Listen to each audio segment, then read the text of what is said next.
True peace, true peace. Happy Holy Day, peacemakers and Muslims. We about to get started here in a second. Welcome to Branch Temple number 24 of the Moorish Science Temple of America. We are a global branch temple of the Moorish Science Temple of America. We're teaching our people their nationality and their divine creed that they may learn to love instead of hate. Come link yourself with the family of nations by clicking that block of words at the top that says World Temple. Come join us. Join us in the house here on World Temple. Not sure when Clubhouse is going to get it together so we can get our replays back, but I will surely be glad when they do. So that way our family and people on YouTube could join us. But first thing first, I want to give honors to the divine creator. I want to give honors to the prophet Noble Ali. I want to give honors to the original staff of the prophet. I want to give honors to all the leaders that came after the prophet. I want to give honors to all, every one of you that'll be here in participation with us tonight for Holy Day. And with that, I want to give honors to all things indigenous, all things Moorish. Welcome, welcome, welcome. Happy Holy Day, peacemakers. So what I'm going to do first is share the room so that way people could know we are here, we live in 5. And they can get the message that we are here.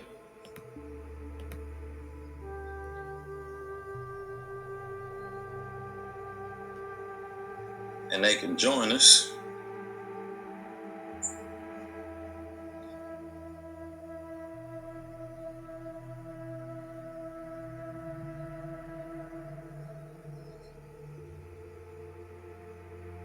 Share the room to our regular social medias. That way people could join us as we open up for the divine messages to come through for tonight.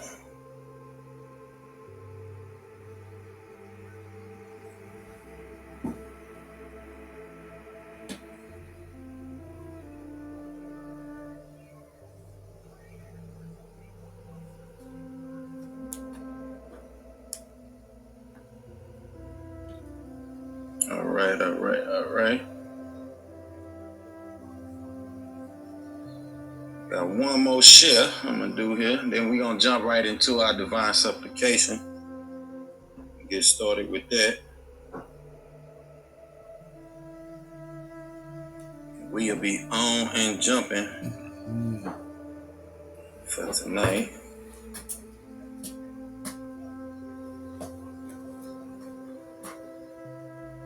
So they're not letting us shut on Clubhouse for some reason. Not sure why.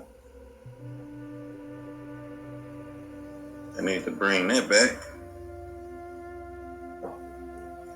They making, I guess that's a part of making the rooms private, so-called, but I think they need to go back to, personally, I think they need to go back to the old way of doing the hallway, because the way things are now, it really just don't make too much sense. But nonetheless,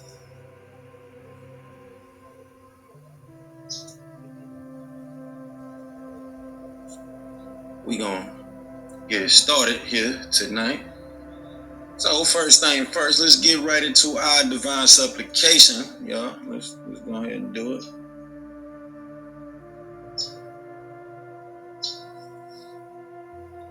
Get us rocking and rolling for tonight.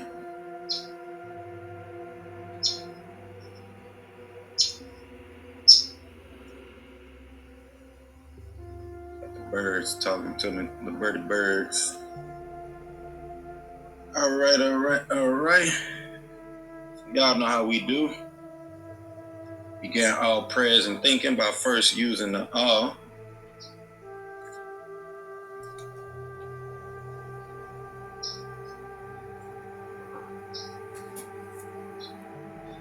O Heavenly One, the Most High, who is sustainer of all the worlds, we do accept the duty you have laid on us to clean up the filth made by the West and its non-Semitic fools. O my sustainer, we beseech you to keep your hand over us, to control the strings of the courses of our lives. Our sustainer, and if we do wrong, please show our divine blessings and forgiveness on us. You are the only one that can raise us true followers of the news bearers, and in thy name, we carry on. All right. So let's jump right into our affirmations.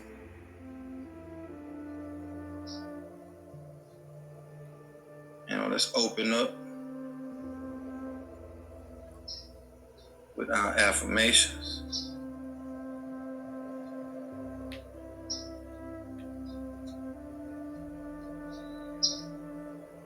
Because these affirmations are pivotal to our understanding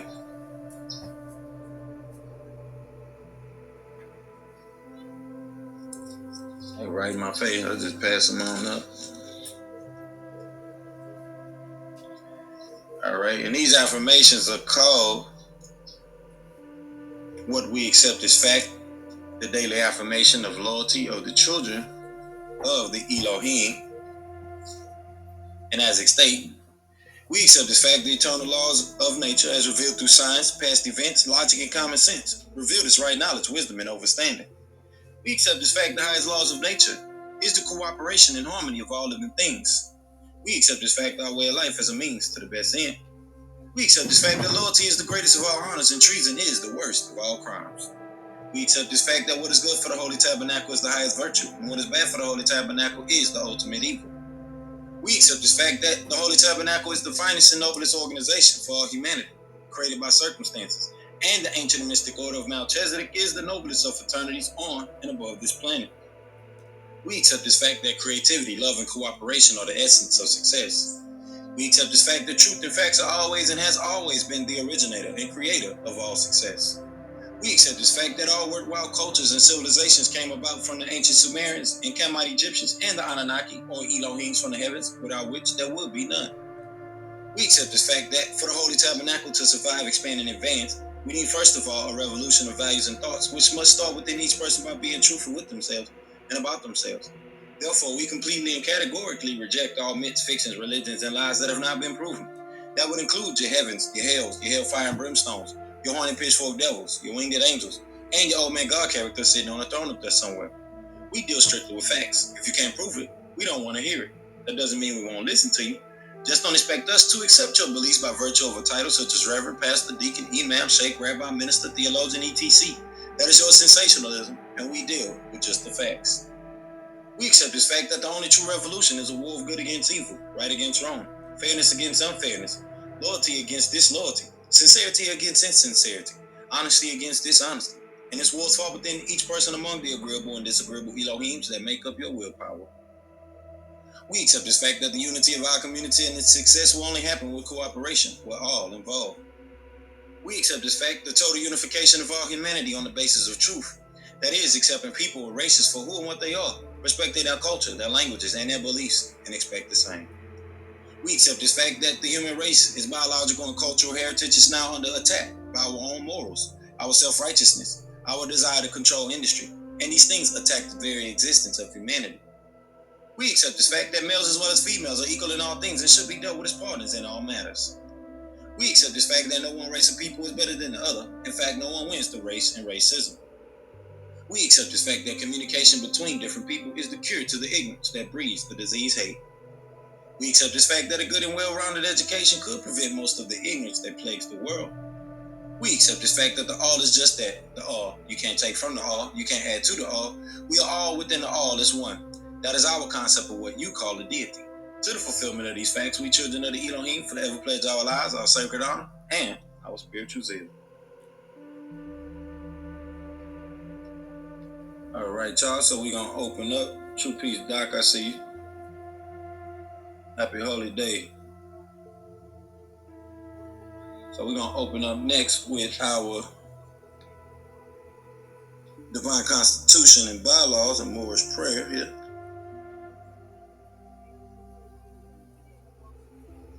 First, let me get Doc on the stage. I don't know if you can see the invite, Doc, but I sent it to you. Okay, there you go. Right back. Right back. Right. Moderate you up there. Yeah. Just keep a lookout for the people that's coming in the room if you can. While I read off here, get us open, and get us done with this opening.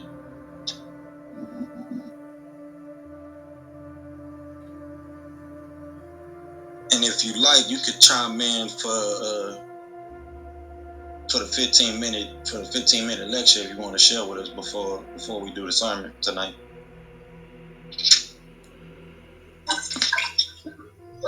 Yeah, you know, however, after the opening, whatever you may have to kick things off. Yeah.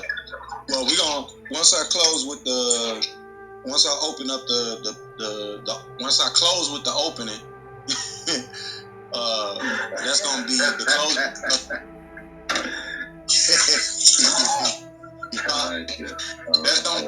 That's the weekly readings of the Holy Qur'an Circle 7. So that's how we close the open.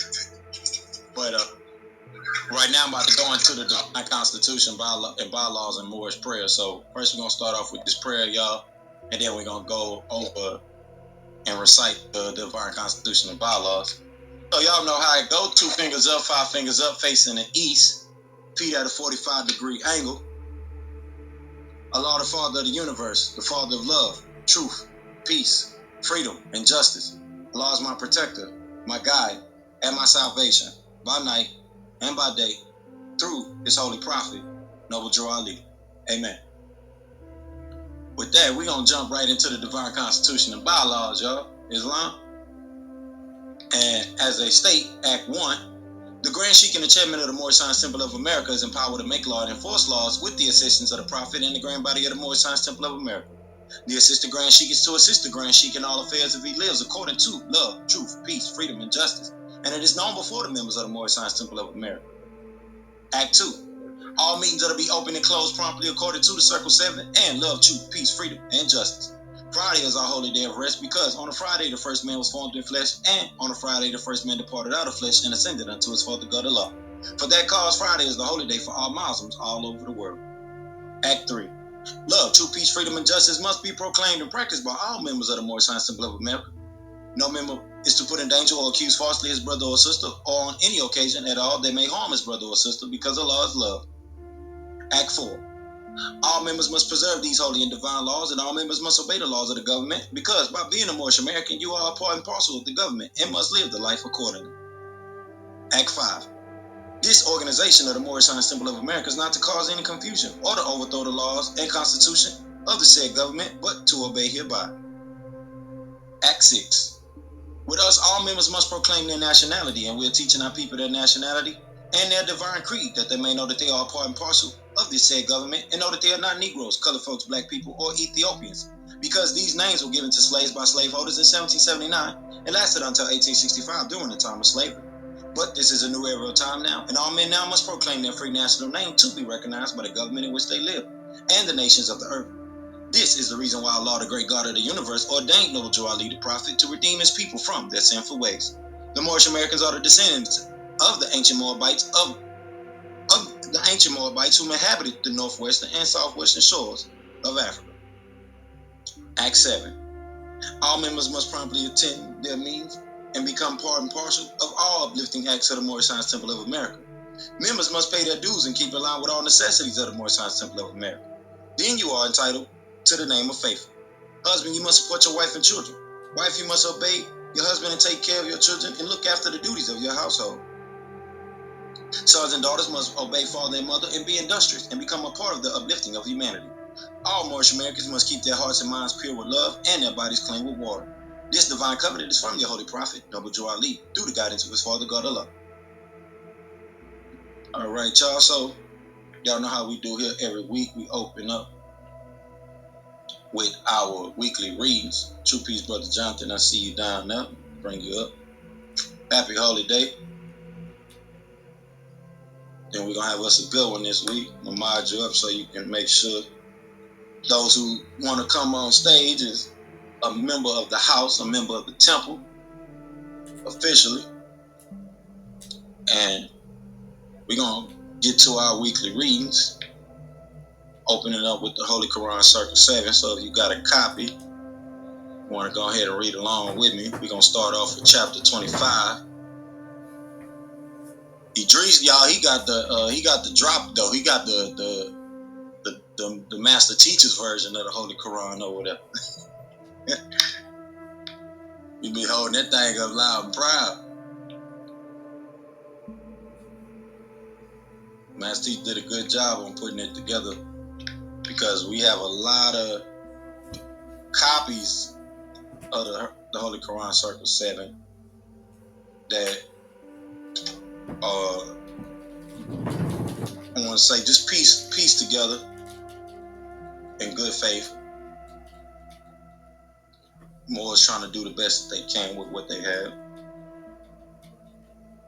But the master teacher gave a lot of insight also into the teachings of the Moorish Science Temple of America by actually doing his homework, seeing that the master teacher is a little older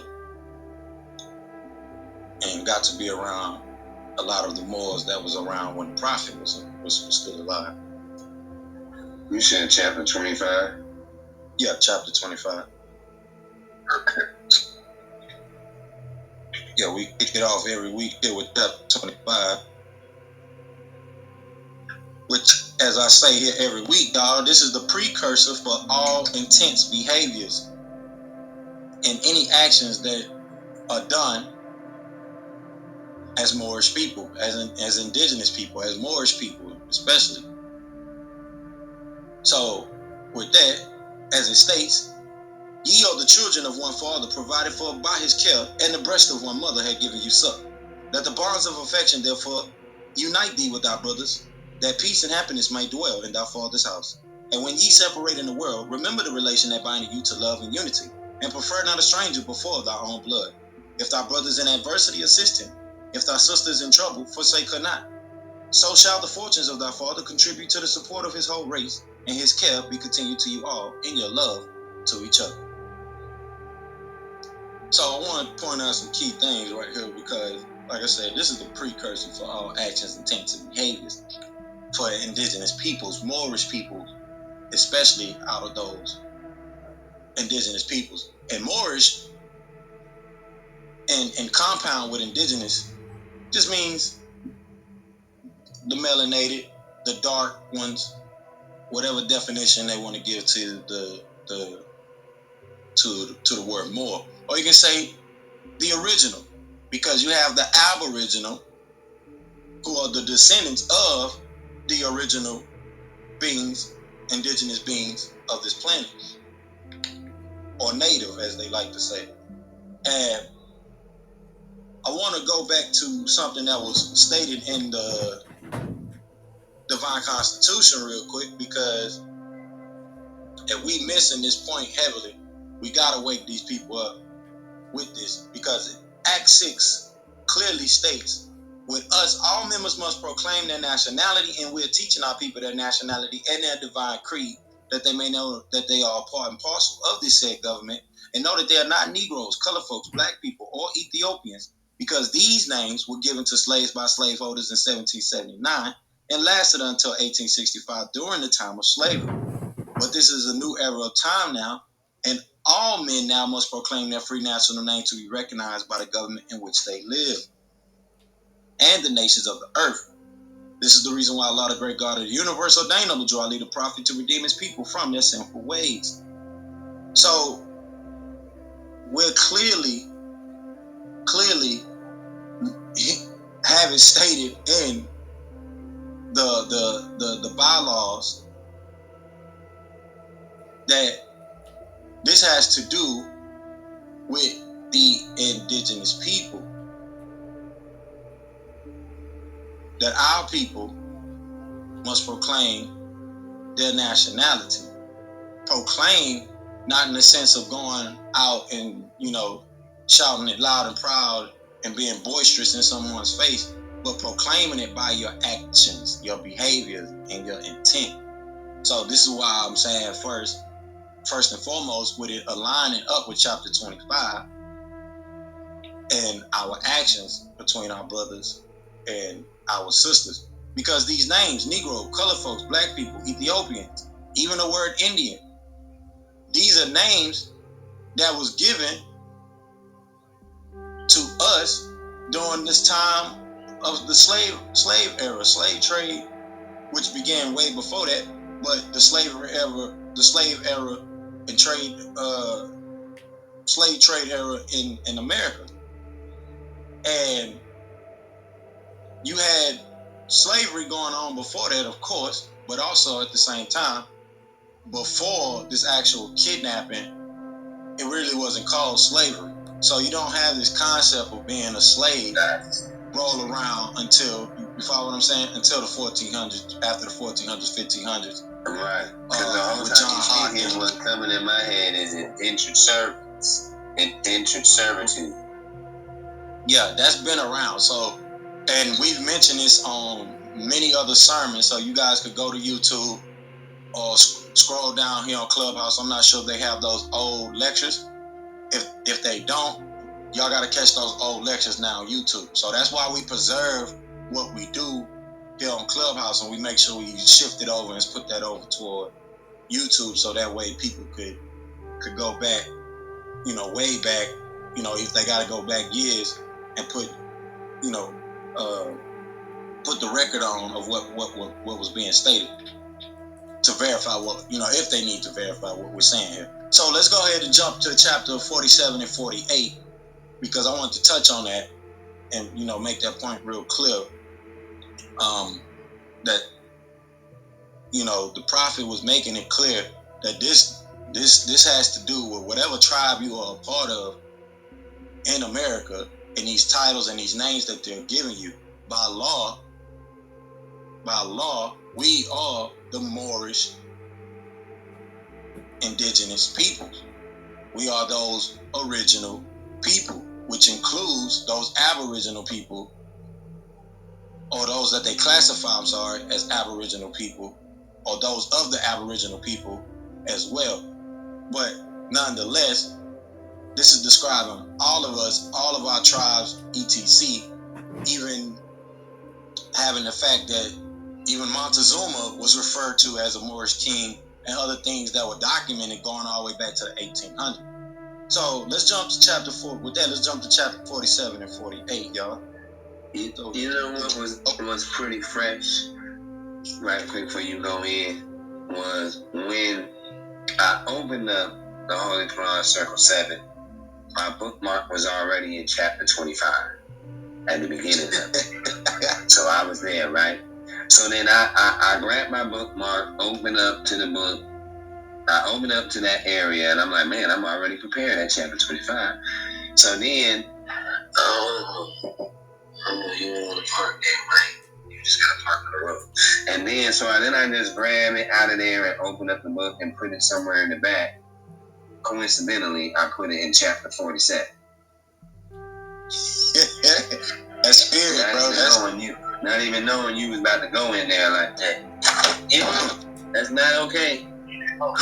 Yeah, that's the neighbors. Just park like this, parallel behind my whip, and in front, park like on the street, close to the my van, and you good. But yeah, that was I just had to point that out, because I was like, man, spirit be doing the thing, boy, don't it? You know what I'm saying? That's right, and then I opened it up to it. I was like, oh,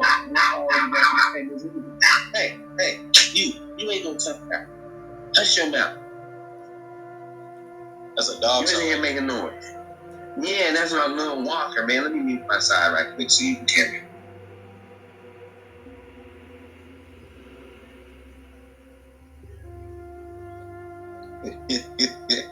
Yeah, that's divine alignment right there, Noble.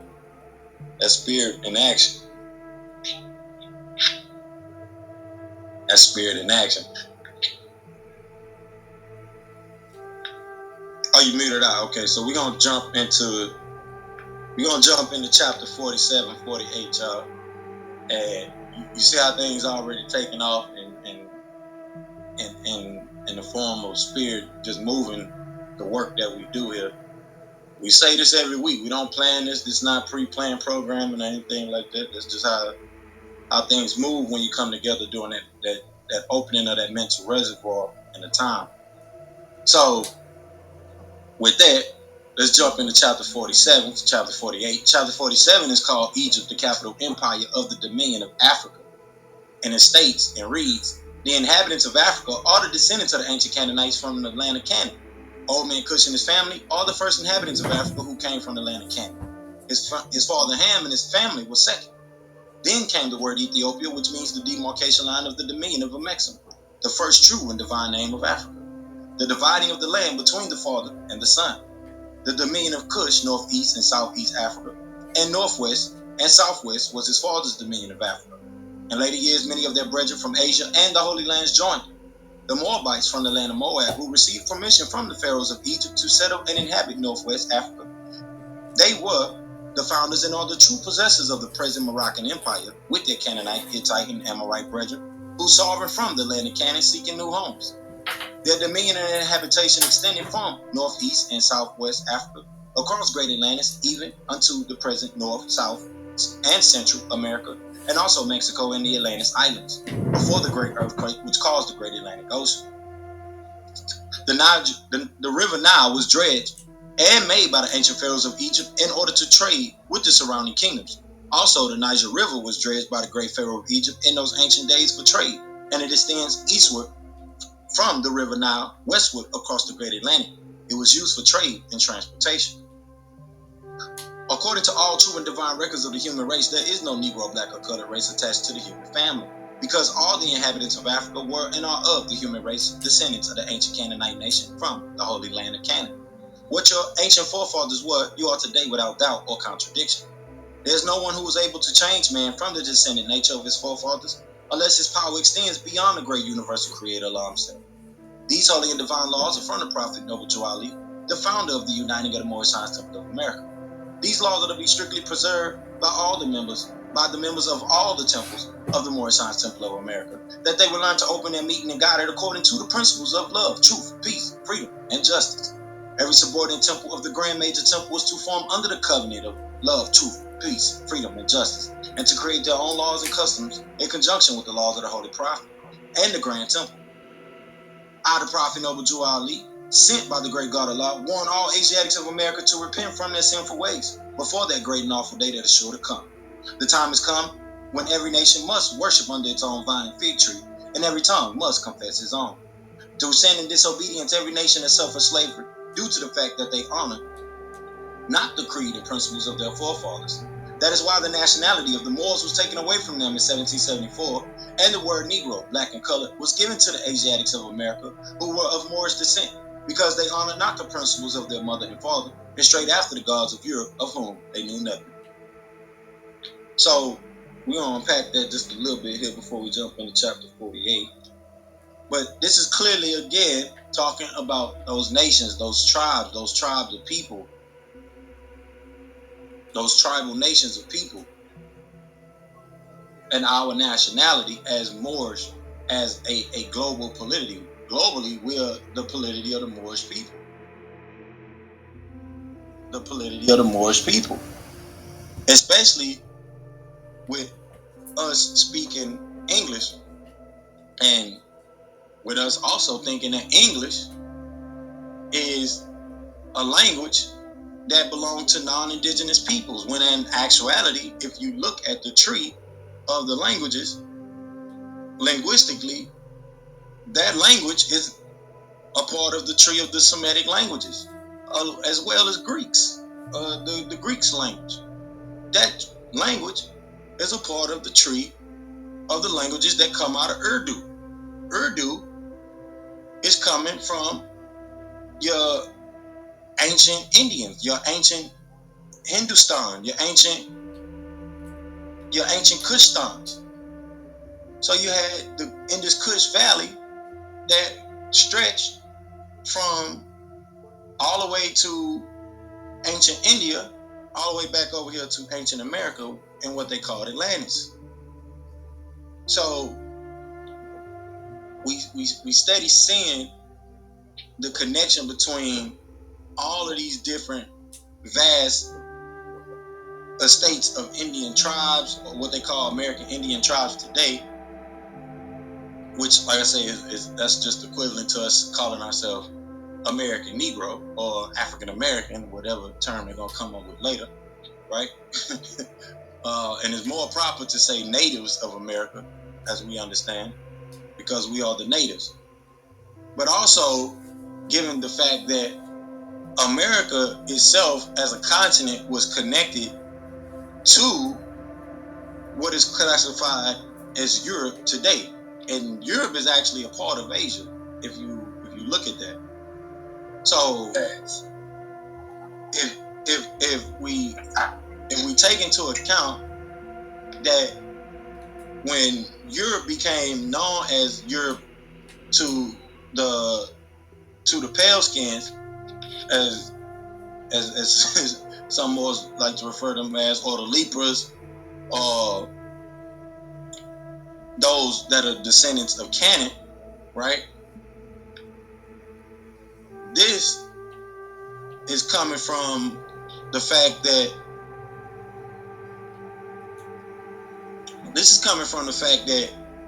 that small portion of what was Laurasia and Eurasia, and your original kings and queens of Asia, are Moorish people. And out of that grotto, whatever you want to call it today, some people like to say the caves, whatever, right?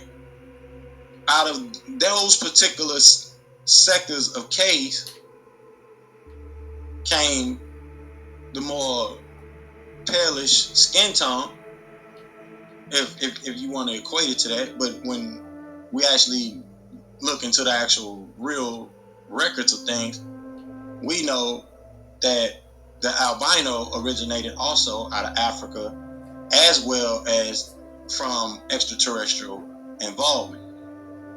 But that's, some things a lot of people don't want to get into. So we're going to keep it short with that. We touch on that later on. But like I said, I wanted to make it real, prevalent that, hey, we have to take into account what the prophet is saying right here, because a lot of those that follow the American Indian ideology and others in the conscious community, they use these points to attack the divine and national movement and the work of the prophet, when in actuality, the work of the prophet and what he's done has been complete. The prophet tells you that in the oral sayings and prophecies of the prophet himself. The work is done. I did what I need to do. The rest of the work is on you all now. So up to date with the year 2012, you have your public and lawful acknowledgement as a sovereign theocratic government, which is different than the structure than what those that classify themselves as American Indians and other people have. As much as they push back and all this conspiracy theories stuff that people, throw down the pipe, you have your public and lawful acknowledgement as Moorish people, as indigenous people, as Aboriginal people. So whatever tribe you're connected to, you have that sovereign theocratical acknowledgement of you and your people. Some like to say that Native Americans didn't have a religion. That would be a lie, because they had a culture. They had a way of life. They had a spirit of how they went about and done things. They have ritual. They have rites of passage. Some people so caught up in the whole concept of what religion is, forget the fact that it just really just means the tradition, whether it's a tradition of men or a tradition that came about based on nature. You get up wipe your butt. You a part of the butt wipers. It's just that simple. You get up, you brush your teeth. You're part of the teeth brushers every day. It's just that simple.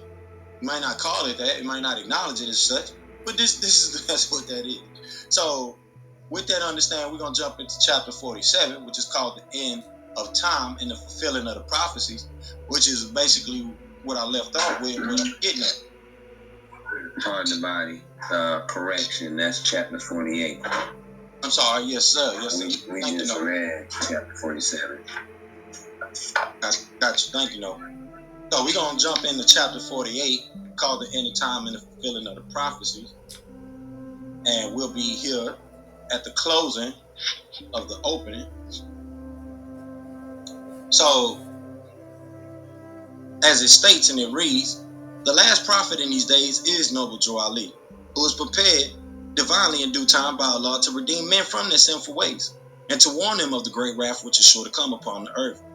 John the Baptist was the forerunner of Jesus in those days to warn and stir up the nation and prepare them to receive the divine creed, which was to be taught by Jesus. In these modern days, there came a forerunner of Jesus who was divinely prepared by the great God Allah, and his name is Marcus Garvey, who did teach and warn the nations of the earth to prepare to meet the coming prophet, who was to bring the true and divine creed of Islam, and his name is Noble Joali, who was prepared and sent to this earth by Allah to teach the old-time religion and the everlasting gospel to the sons of men, that every nation shall and must worship under their own vine and fig tree, and return to their own and be one with their Father God Allah. The Moorish Science Temple of America is a lawfully chartered and incorporated organization. Any subordinate temple that desires to receive a charter, the Prophet has them to issue to every state throughout the United States, etc., that the world may hear and know the truth, that among the descendants of Africa there is still much wisdom to be learned in these days for the redemption of the sons of man, under love, truth, peace, freedom, and justice. We as a clean and pure nation, descending from the inhabitants of Africa, do not desire to amalgamate or marry into the families of the pale-skinned nations of Europe, neither serve the gods of their religion, because our forefathers are the true and divine founders of the first religious creed for the redemption and salvation of mankind on earth. Therefore, we are returning the church and Christianity back to the European nations as it was prepared by their forefathers for their earthly salvation, while we, the Moorish Americans, are returning to Islam, which was founded by our forefathers for our earthly and divine salvation. The covenant of the great God Allah, honor thy father and thy mother, that thy days may be longer upon the earthland, which the Lord thy God Allah had given. Come, all ye Asiatics of America, and hear the truth about your nationality and birthright, because you're not Negroes. Learn of your forefathers' ancient and divine creed, that you will learn to love instead of hate. We're trying to uplift fallen humanity. Come and link yourself with the family of nations. We honor all true and divine prophets. With that, y'all, we're going to open up for tonight. We are officially open, y'all. True peace, true peace. Happy holy day, peacemakers. Happy holy day. True peace, noble Jonathan. Enjoying your holy day over there. Get a chance to tap in with you before we get going here tonight. So, if you want to chime in and do a 15-minute real quick, Doc, you can. The floor is open. I'll leave the floor open for you. And then after I'm currently finishing a thought to my ex-wife about our daughter. So right now I'm just finishing this thought and text message back to her inquiry. So I'm on pause for a minute. So I'll just be listening for the minute so that I can continue, so I can conclude this thought. I got you. Take your time, though. I don't know if you can hear me over there, Nova Jonathan, but like I said, the floor is open, and if you want to do a 15-minute contribution before Doc, if not, we can go ahead and jump right into the sermon for tonight. True peace. If you're saying something, I can't hear you, John. I can see your mic off, but I can't hear you if you're saying something, Nova.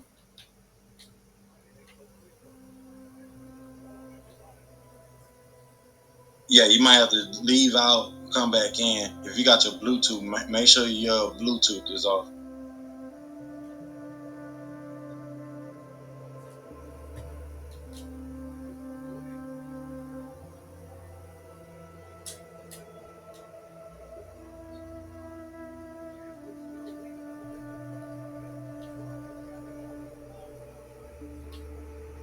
Yeah, I can't hear you. No. Go ahead and leave the room and come back in.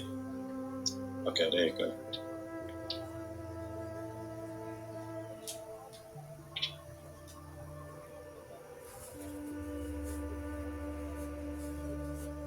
True peace, John. Mic check. Give us a mic check. See if you can be heard.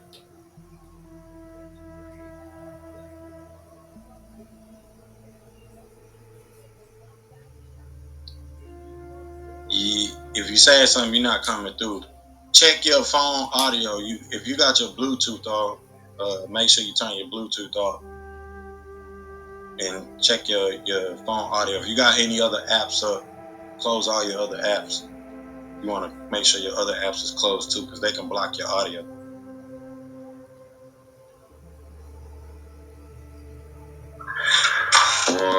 Or check your permissions in this app or relevant to this app. You may not have the permission on for mic use.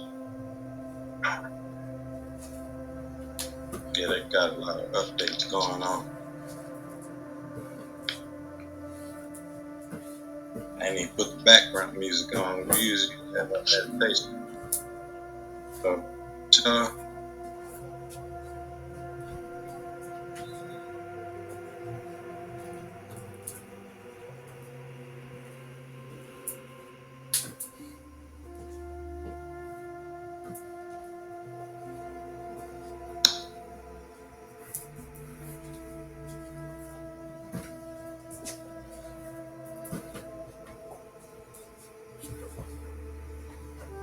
trying to chime in, dude.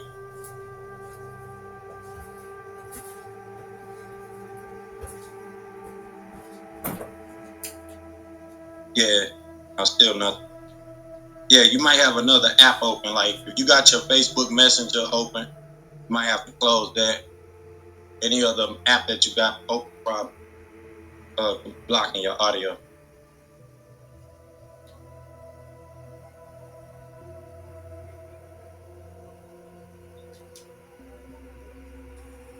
True peace, can you hear me? There you go. That was what it was, yeah. Good call. What was the solution? I had 4 or 5 apps open in the background and they were blocking the audio. Sounds about right. Steady on that haterade crap. What made this curry go, son? Boy, man. I don't mean to divert a little bit too far to the left, but let me tell you, that curry goat, man, let that mug cook for like 13 hours. Yeah. You know, when you said that to me the other day, videos started popping up on YouTube, man. I'm like, oh man, I got to try that the natural. I don't know how, but I got to try that the natural way somehow. But I'm definitely getting to the cooking thing. That's for sure. So, which one of y'all want to jump in first? Do you want to? You said you want to make a 15-minute contribution, Jonathan?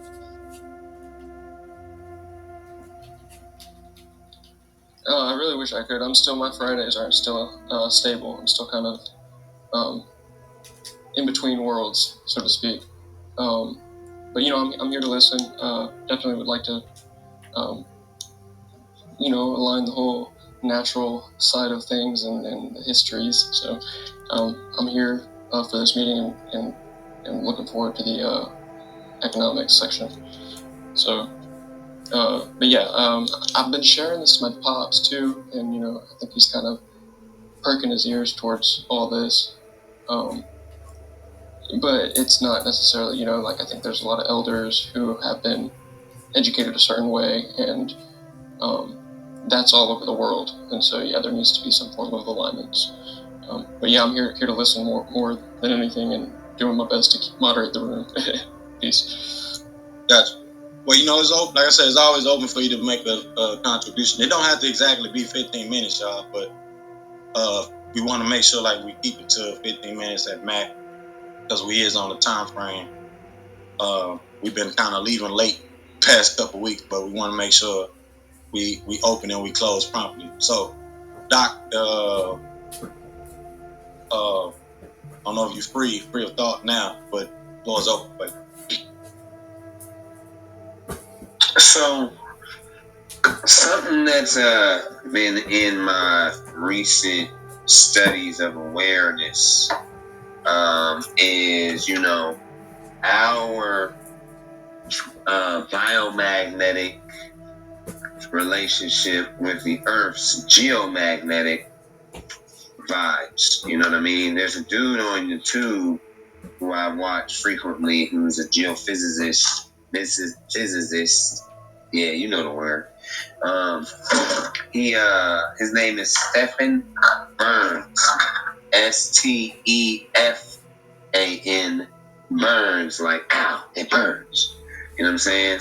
And he's got great videos and dialogue on what they refer to as the Schumann resonance and what I'll term the solar effects or the solar expressions and the effects thereof here on our geomagnetic field, as well as, you know, our biomagnetic field and our measure of consciousness. And so he has great vids on that, and that's something that I've been, you know, paying attention to a lot, is some of his input and just the things relative to those. Ouch! Pardon me, my dishwasher is burning hot. But the things relative to those fluxes and effects. You trying to get some of that go? Alright. So, you know, i.e. weather, animals, and other geophysical changes going on. And so for me, there's the importance and significance to the changing matters of time we're in, and how much of a big role Sun Ra plays into that, right? Our great solar being in the sky, who's going through a lot of flux and intensified expressions. As I mentioned before, I'm sure those who have been here for quite some time can remember a time in the past when the sun's spectral solar expression was more of an orangish yellow reflection, and now it has moved more into a hot white reflection, which is indicative of the sun's, not only its temperature, but its activity being heightened and increasing. And so I think those things are highly important and valuable in considering the upgrade to life on this plane. You know what I'm saying? It definitely plays its part in what is referred to as the the evolution of consciousness, or the evolving matters of consciousness, or the upgrade, etc., of consciousness that we're having. It definitely plays its part in the available opportunity. Let's say that gently, that intelligence or life forms on this plane have at their access. You know what I mean? They have available is the upgrade to consciousness, and how vitally the sun plays its part in it.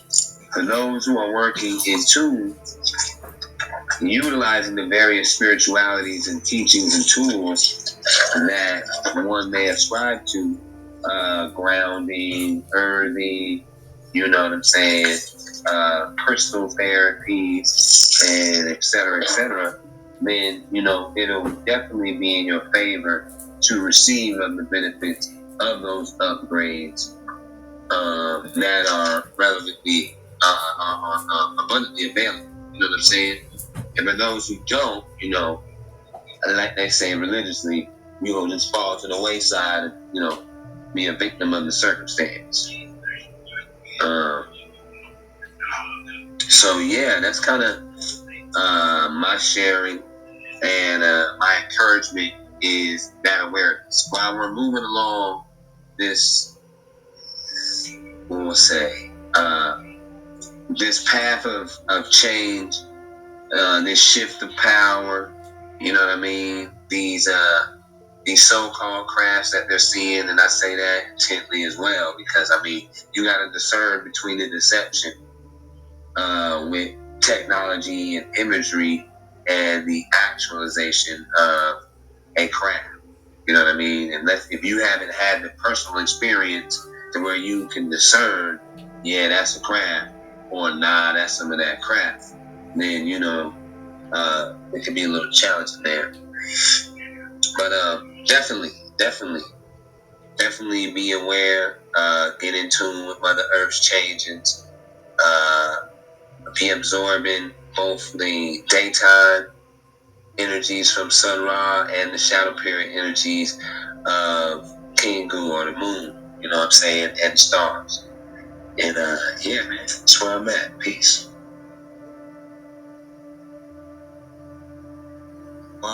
Islam.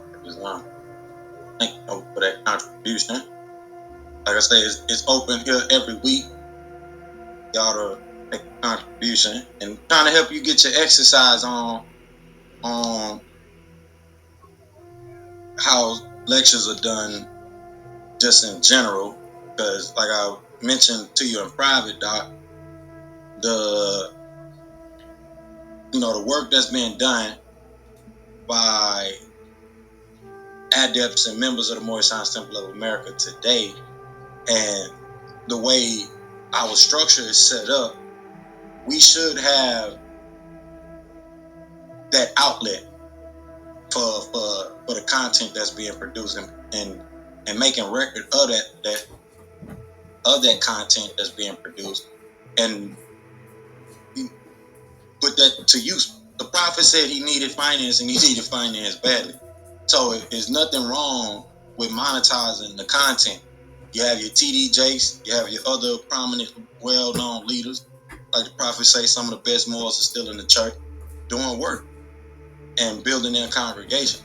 So for those grand sheiks and those adepts that do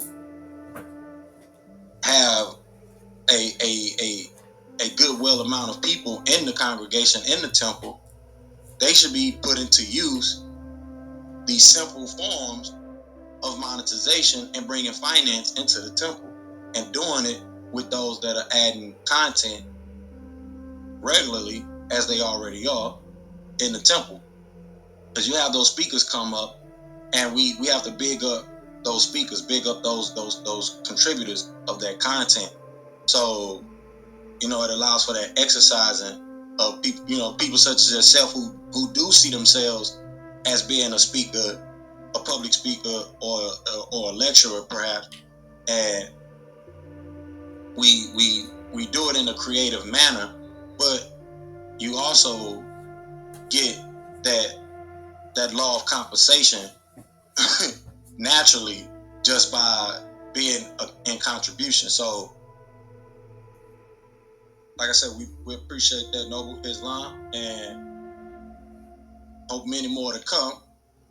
And like I say, let's keep building the content that we have, and put this out there for us to really start bringing our network of people together. Set the example, showing the example that needs to be set, because we had the leaders with the conscious community that came before us and a lot of other different communities that came before us. But now we're really in a time where we can economically put this content creation at our benefit and really share in the wealth of that content creation. So I'm going to go ahead and open us up for tonight's lecture with the readings from the Clear Vision Scroll and close us out from what we've been reading over these past couple weeks with the Clear Vision Scroll. So I have the link pinned at the top of the room for those that'll be coming back listening to the replay and checking out this particular week's lecture and sermon. And you'll be able to join us as we read from our Clear Vision Scroll. And you also should go back and listen to the replays, because I explained the purpose behind the clear vision scroll, why was the clear vision scroll inscribed, and what is the intent of the clear vision scroll. And just to keep it real short and simple here, because we are weeks into the series and of sermons, is simply to give clarity on the philosophical side, or the philosophical side of the cultural side of what's called Nawabu. And that philosophical side is called Noon, or Noon science, or Noon philosophy, etc. And this is where what we call in Nawabu the true light meets at center point in its mixture with its academic side, which gets into starting off with the natural philosophy and getting into what we're bringing into fruition here through branch temple number 24, the Moorish Science Temple of America, with neurology and our new logical ways of doing things, of thinking, behaviorisms, etc. Just the whole new logical outlook thing. So you want to go back, check out those previous replays here on Clubhouse or on YouTube. Like I said, a lot of the replays may not be available on Clubhouse, so you might have to go check them out on YouTube. And just to give y'all a pre-warning, we may have to switch if Clubhouse doesn't allow for the downloads. We may have to switch platforms, which I would hate to do because we put a lot of time, energy, and work here, and we do have a following, so I just don't want to leave the following that we've built up here and those guest members that we do have here on Clubhouse and go to another platform. But if we do, more than likely the platform will either be fan base or Twitter. So just want y'all to keep that in mind. But I do want to make sure that it's understood that if we don't have to, we won't be switching apps. We won't be jumping platform. We're just waiting on Clubhouse to get the downloads available, so those that are on YouTube could catch these lectures from the YouTube platform. So with that, we're gonna go ahead and jump into chapter 7 and chapter 8. Well, I'm sorry, chapter 8 and chapter 9 of the Clear Vision Scroll, because that's where we left off at last week with the readings. So chapter 108, as it's officially called, or chapter 8 of the Clear Vision Scroll, is called Sacred Ones of Anun-Re, A-N-U-N, Re, R-E. So, as y'all know, we begin our acts and thinking by using the all. And as it states, listen to reason. The best kept secrets is really that which is best kept sacred. For all that is hidden has been revealed or is soon to be. O sacred ones, please avoid the traps of Zoom, the animal world. But this is a sacred time for everyone involved. Everyone exists in the animal world of Zupu. But us Anunites feed our mind, body, spirits, and souls with nous, raising us up the revolutionary ladder 1,440 or 1,440 degrees using our compass, the 8-pointed star, squared with 7 divine lights, or imams, also known as seers and prophets. Adam for discipline, Noah for faith, Abraham for sacrifice, Ishmael for firmness, Moses for patience, Esau for forgiveness, Muhammad for death and peace. I now know 8, the 8 our gods, Nun and Nunet, He and He, Ket and Keket, Amun and Amunet. The 8-point star, which is symbolic of truth, justice, peace, freedom, love, joy, unity, and success. Each time conditions are the same. Let it be remembered always, and let it be known. So it's a real short prose, as I mentioned, for chapter 8 or 108 of the Clear Vision Scroll. And as I mentioned in the previous weeks, this is to show that Nuwabu and what you call Noon Science blends real well. And it's actually the same science, the science of science, or the science of understanding. Some refer to it as the science of sound wisdom. So knowing about noon, and what we call in Nulogy, Nupu, and Zupu, which are two world souls that alternate between each other, the same way you have a solar cycle and a lunar cycle of things that alternate between each other. Or let's say night and day. So you have those two lights, or those two dual forces of nature, or polarized forces of nature, that operate during two different times of existence.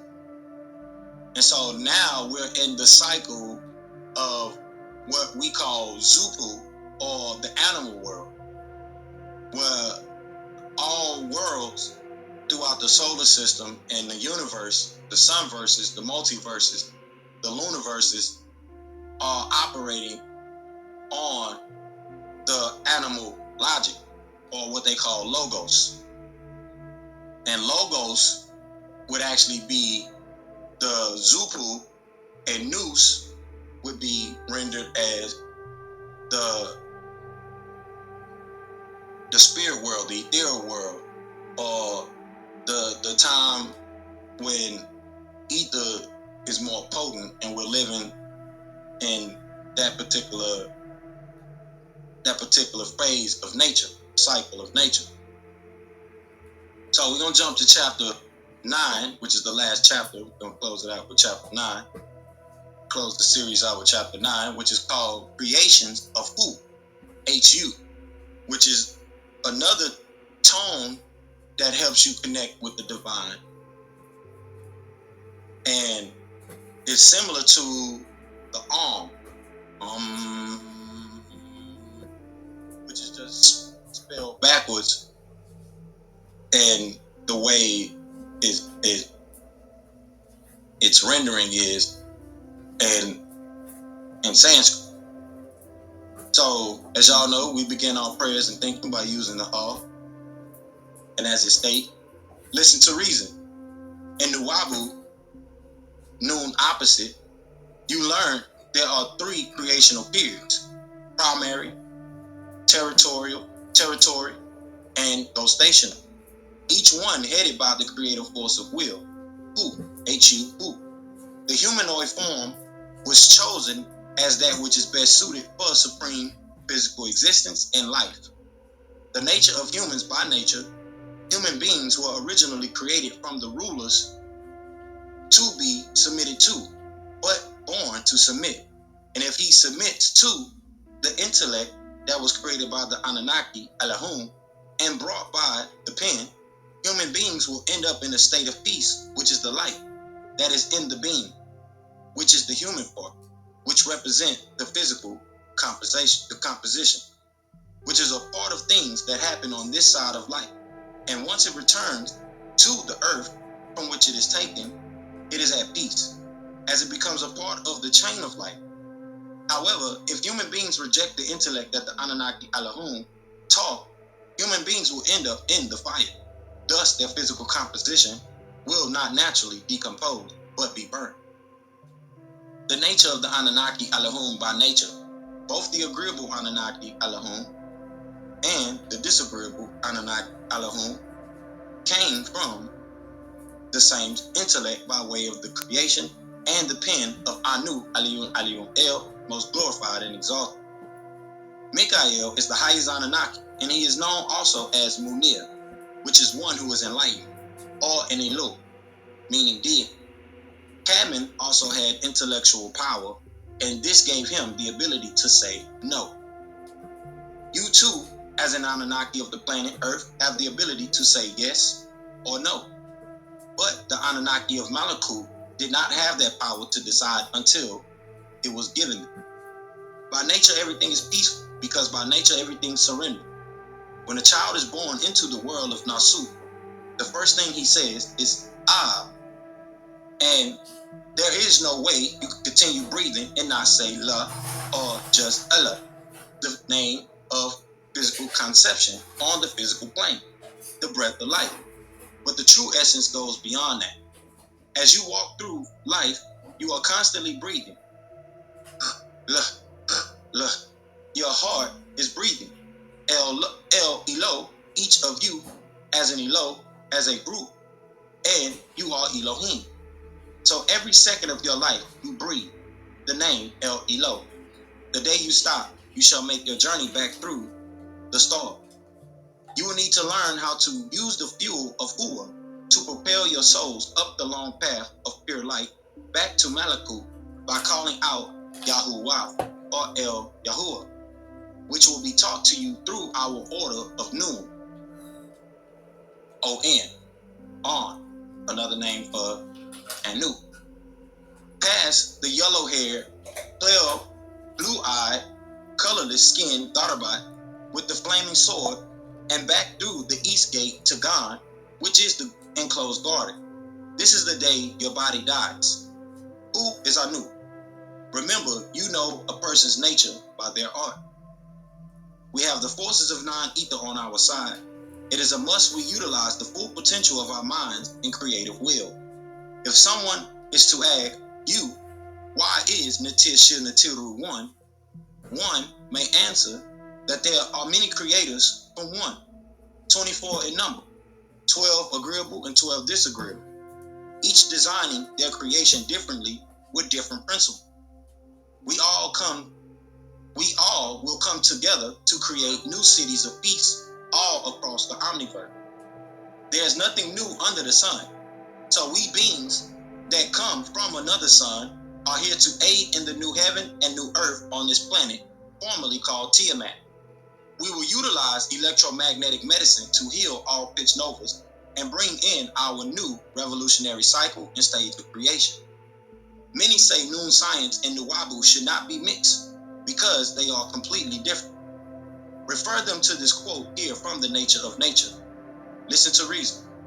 When a science of opposites, which is knowledge, laws, powers, and abilities, synchronize, correspond, and intercourse, marvelous and wonderful activities, which is magic, prodigy, creation, and miracles, are the consequence, and the results may be seen, semi-seen, or unseen. If it is only semi-seen, then the powers are partially hidden in antimatter. If unseen, then it is totally hidden by Almighty Nature, or An, which is also short for Anu, A-N, An, or An, or N. Any pupil knows his master's signature and knows his master by his signature. And those who will see, and those who don't, simply don't. True devotees will recognize the slightest fault. Though, in the day and time, even the elite will be confused. Therefore, lots of Nunibu are confused about its counterpart, Nuwabu, and how it synchronizes beautifully. Listen to reason. Nuwabians was not ready for the science of Noon at the time the master teacher, then known as Amanubi Ruakwata, who wrote the sacred records behind the Nine Ball, was advancing on his mission. He is Afru Anu, Nupu. Let it be remembered always and let it be known. He came giving us what we wanted, so we will want what he had to give. Listen to reason. True light speaks. From within, we formed all that which is without. Ania, I am that I am. Son of Azariel and Rafikiel. Circle, triangle, square, and the tesseract. The 999. 360 ciphers of out formation, 180 angles of mid formation, 360 planes of overstanding. Now as we all revolve to be just who we are, Hu, Wa, Bre, the 1400 quintessences of all nature united, occupying the 18th seat of the 24 councils of elders, subscribing to the first seat of council, Akatriel, meaning the crown of El. Let it be remembered always and let it be known, we are not just children of the Most High, Aliyun Aliyun El, but his eldest, elite, and elect ones, called the Ancient One, as referred to in Daniel 7:9. As I looked, thrones were set in place, and the Ancient of Days took his seat. His clothing was as white as snow. The hair of his head was white like wool. His throne was flaming with fire, and its wheels were all ablaze. We are the true I, the letter I in the 9th letter of the alphabet. Alpha and Bet. Notice Bet means house in Hebrew, and Alpha refers to the one, Neo. Stepping from behind the 9 ball, I now know 9. Ka, which is the spiritual me. Ku, which is the mental me. Kat, which is the physical me. Ba, which is the soul me. Kebet, which is the plasmatic me. Ah, which is the etheric me. Hati, which is the physical me. Ab, which is the spiritual heart. Sekam, which is the spark of life. Which is Anu, who is the true light. Isaiah 45:7, I form the light and create darkness. I bring prosperity and create disaster. I, El Natir, do all these things. Also, it says in John 1:9, the true light that gives light to everyone was coming into the world. I am a part of this true part light as a whole light being. Anutu. Don't believe me? Check it out. Ask and you will be answered. Seek and you shall find. Knock and the door will be open unto you. Act. Be careful what you wish for as the rapture is upon them. Black devils are deeply sealed and have pacts with disagreeable forces of nature called Zeus. Now that the 7th seal has been opened since 1970, which is the Suhuf, the pure pages book of life, which was given to Adam, the book of sin, which was given to Set, the book of time, which was given to Enoch, book of generations, which was given to Abraham, 2, the book of wisdom, Hikmah, which was given to Hikmah, 3, the Torah, which is the book of law that was given to Tutmosis, 4, Zabuwr, the Psalms, which was given to the Messiah David, 5, the book of Barnabas, which was given to Prophet Barnabas, 6, Injiyl, which is the Revelations that was given to John the Baptist, and 7, Qur'aan, which was given to Rasul Muhammad, Mustafa Muhammad Alameen, peace be upon him. The 7th seal, all coming from El Katub, Shil El Mawut, the Egyptian book of the dead, giving you all that has been hidden and kept secret. Now with full disclosure that has arrived with undisputable facts within El's Holy Tablets. Now as it says in John 8:32, you will know the truth and the truth will set you free. The shams are here, as I am called also in and on many different planes. Shamuel, meaning those of the rocket ship known as the Denir, Dunikal, Sheik, and called in the unholy Bible from the first book of Samuel 9:9, the seers, El Basir, which is El Basir in Adam, now known as the prophet El Nabi in Adam. But I am not only a messenger, I am the liberator. The time of the Savior has passed. For I was called again in this lifetime, as I have a many of times before, by El Natir, Shamuel. For in these last days, the words of El Natir, well, I did say that correctly. But in this last days, the words of El Natir is rare, and his revelations and provisions are scarce.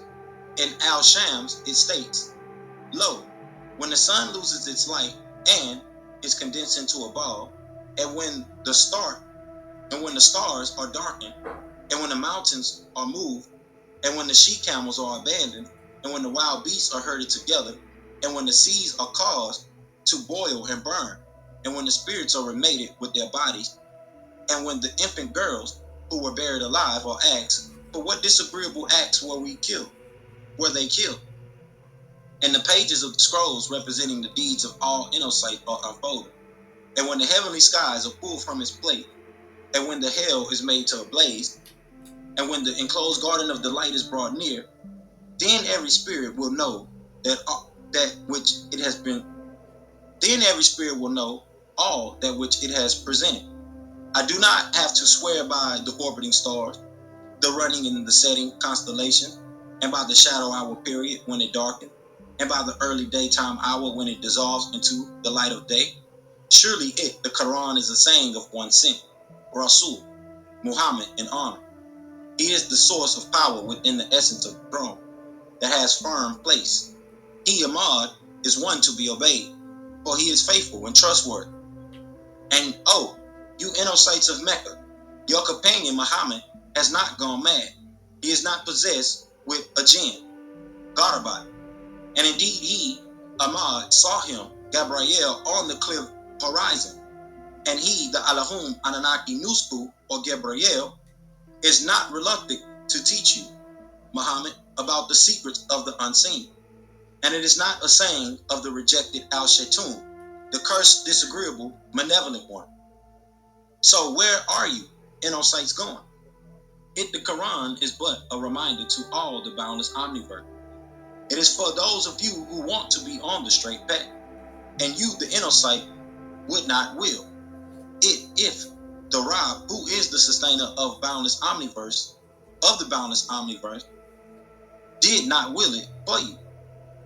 We are those of the true light, and not the false amber light of the disagreeable illuminated.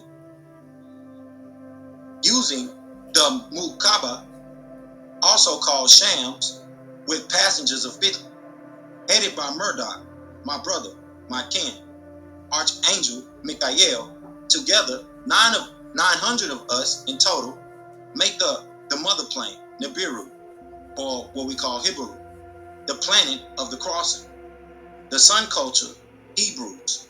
900 of us in total came here and created your Sumerian, or Sumeria, Egyptian, and Ethiopia, in Ethiopia, and your ancient and modern world societies. Listen to reason. The word Sumeria is short for the word summer, the sun season, hence us being sun people. Appointed to chaperone over you mortals of Enos and Guy, or Hadi, or Hadi, those of you who are able of the seed of Abel, which means the heart of El, back to the bosom of Natir Natiru, moving up in space, matter, and time, will continue to travel up and revolving with a driving force. To make this happen, you have to have a vehicle or vessels to drive, which we refer to as Ka, or Ka, K-A, in ancient Egypt, to drive the way to your destination. Pitch Novas, you are significant reincarnates signed by Anu to be here. Take a look at the word signature, which breaks down to signed by nature. El Natir Shil Natiru. El Natir Shil Natir. You are divine love personified. Hadus Ashu. Let it be remembered always, and let it be known. So just keep in mind, Panatiru is used as the focal point, meaning something that you can identify with your everyday senses, see and feel, and give definition and meaning to almighty nature. You only have our deity Tammuz to refer to, because you were cut off from all the Elohim by losing the ability to use your higher senses, which is telepathy, intuition, psychometry, and clairvoyance. Tammuz is a being who has been given numerous definitions, explanations, but these 99 attributes for your understanding of El Natir existence. Learn them and use them often, which is those attributes that are in the back of the book for the Clear Vision Scroll. So that was just some insight for those that are using the Clear Vision Scroll as a tool it is meant to be used for. This is used for you to channel. So when you're reading the sacred records that we have from the master teacher, and you're reading the other texts that the master teacher has wrote, you want to use this also to remember when you come across some of the things that the master teacher has conveyed in the nature of nature science, and why he's making reference to things that are in the Noon philosophy. You can remember how these things synchronize together beautifully. So with that, we're gonna jump into our current event. So I'm gonna do a quick room reset because I don't want to keep us here too late. But I hope you all enjoyed this particular series that we have been walking together through. It will be available here on Clubhouse, on the replays, as well as YouTube, as I've mentioned. So let's go ahead and jump to our next segment, which is current events, and get to our readings from our weekly readings from El's Holy Qur'an. So I'm gonna do a quick room reset, and then we're gonna jump into these current events of what's taking place. So with that, welcome to Branch Temple number 24 of the Moorish Science Temple of America. We are a global branch temple of the Moorish Science Temple of America. We're teaching our people their nationality and their divine creed, that they may learn to love instead of hate. Come link yourself with the family of nations by clicking that block of words at the top that says World Temple and join us. So with that, we're going to get into these current events. So the floor is officially open. It's me and Brother Jonathan here. So I do want to let it be known first that there is a lot of things going on politically wise. So we want to get into that, we can. But also, let it be known that Clubhouse hasn't made the download available, as I mentioned earlier. So just be prepared if we have to, just putting it on the record so that way everyone can know what's taking place if we have to shift and join another platform and get on either Twitter Spaces or either Fanbase, either or, and shift our weekly holy day there. But like I said, I'd rather us stay here because I do like the platform. It does provide great resources for us to use here as a community. So just wanted to let that be known. And with that, we can get into the rest of the night current event. Like I said, it's a lot of political stuff happening out here. We still got to get the websites back running. And true peace, y'all. True peace. I'm curious. I think I actually saw something about Clubhouse saying something about their have rights to any audio or whatever that's used, or they're trying to do something, and I've been seeing some shifts. Yeah. So yeah, we'll see, right? What was the name you had mentioned as the counterpart to Noon, the Noon philosophy? being, because I was just getting like a flash of like a yin-yang kind of early form of that expression where like the whole yin-yang kind of stem from. But I guess it's based on the noon, and then the light side would be the new Apu. Is that the correct terminology? I'm trying to relate it to yin-yang. You get what I'm saying?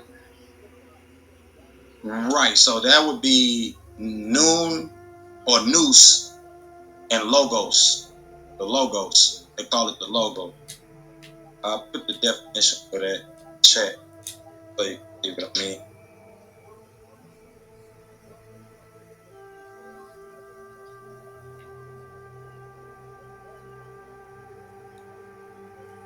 So like I know that the since the computers have been released for the mass public use, that really didn't start until the 90s.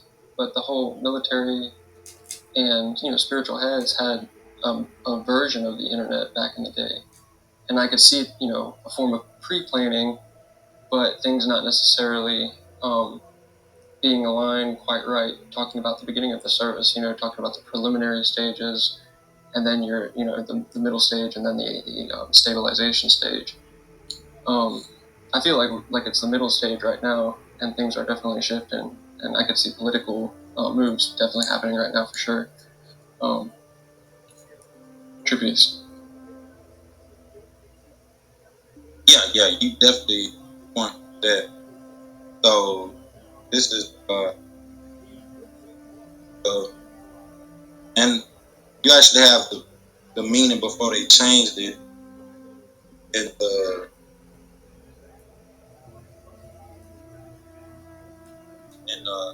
school. So you could also look at the original how it was there too as well. But yeah, it's definitely how you stated it, no. Because if you really get into some of the tech, I remember the name, but I don't remember it off top of the head. I do remember the name that it was the program that they was using, but it is verified that the internet has been around since the 60s. So that's at least 30 years before people were even aware what the internet was and what they thought. Definitely point that. And that's also a part of the Nuology studies, for the studies of Nuology, because that's basically what we do. Just in simplicity, is study system. So when it comes to the tech side of things, that's one of the things that we kind of keep up with or brace ourselves with. So I had to dive into a lot of the older tech, especially with the whole crypto thing. I think we mentioned it before in one of the lectures. Not sure. Yeah, I know that the whole medical marijuana has been making waves, and that's definitely changing the way that states are looking at being able to make. And I don't know how much that's going to expand towards the East Coast, but it's definitely making pressures on the way states run things over there. Illinois is gone through changes over the last couple of years since they opened things up, and I think the results are like the kind of those changes are starting to take effect locally. So I'm doing my best to just kind of stay present with what I've got going on, little projects, and still looking to see the bigger picture of what this project with the blockchain and the Bitcoin, and then knowing that hemp has been my main, as much as the medicinal side of things has its functionings, that yin yang view, hemp has a lot of capabilities. I think my biggest kind of oversight view over the last 10 to 12 years is it shouldn't necessarily be orchestrated by a corporation or singular company, but it should have a little bit of the hands-on approach. I mean, I guess it could be school systems, but I mean, the new university kind of takes on the homeschooling. You know, you have the digital technologies, you have more information that you can digest in a day on video and in a more entertaining fashion than if you went to a classroom and read books. So it's kind of like beyond just what the new university is presenting as a framework with technology. You know, all the information is at our fingertips and it can be overwhelming. So finding that peace and love with that is primo. God first. Yeah, right, definitely. Especially with things that are coming, because a lot is going to change, especially as far as money and politics. A lot of the things that we are understanding as far as politics definitely going to change, because this election coming up 2024, there's a lot of riffraff going back and forth. You have things happening like that never happened before in any election of the American presidents. And so this is going to be one for the books if it even happens. So we want to also keep aware of that if if the election even takes place. But we want to be prepared for those things, because a lot of what people call conspiracy theories end up being true. And as wild as a lot of conspiracy theories may come off to certain people, they end up becoming true.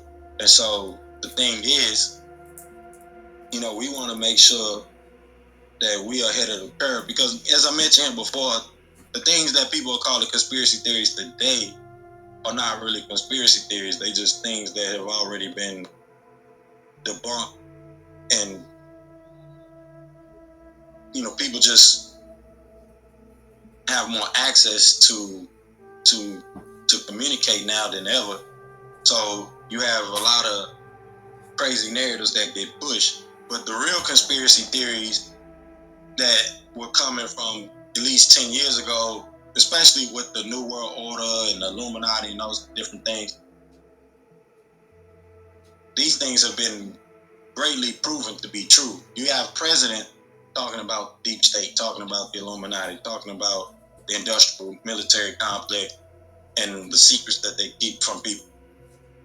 Now they having UFO panels and UFO panels in the government and unidentified aerial phenomena. So these things are becoming the mainstream, and so or they end up becoming the mainstream. So we want to definitely be prepared for if there's not even an actual election as well, because a lot of the laws that are being passed, like Brother Johnson just mentioned with the hemp bill,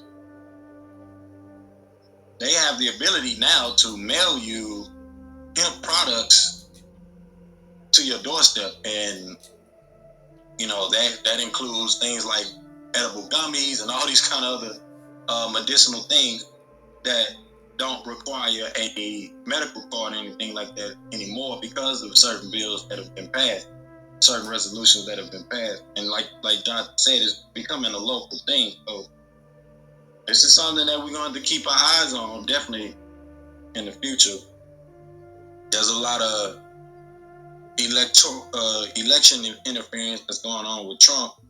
So, like I said, as far as these conspiracies, especially the so-called conspiracy about there not actually being a 2024 election, we definitely going to keep our eyes open, like I've been saying over the course of months of this year. We definitely going to keep our eyes open for those things that take place. He's able to run again. I haven't looked into that side of things in a while. But he's able to rerun again because he wasn't impeached, right? Yeah.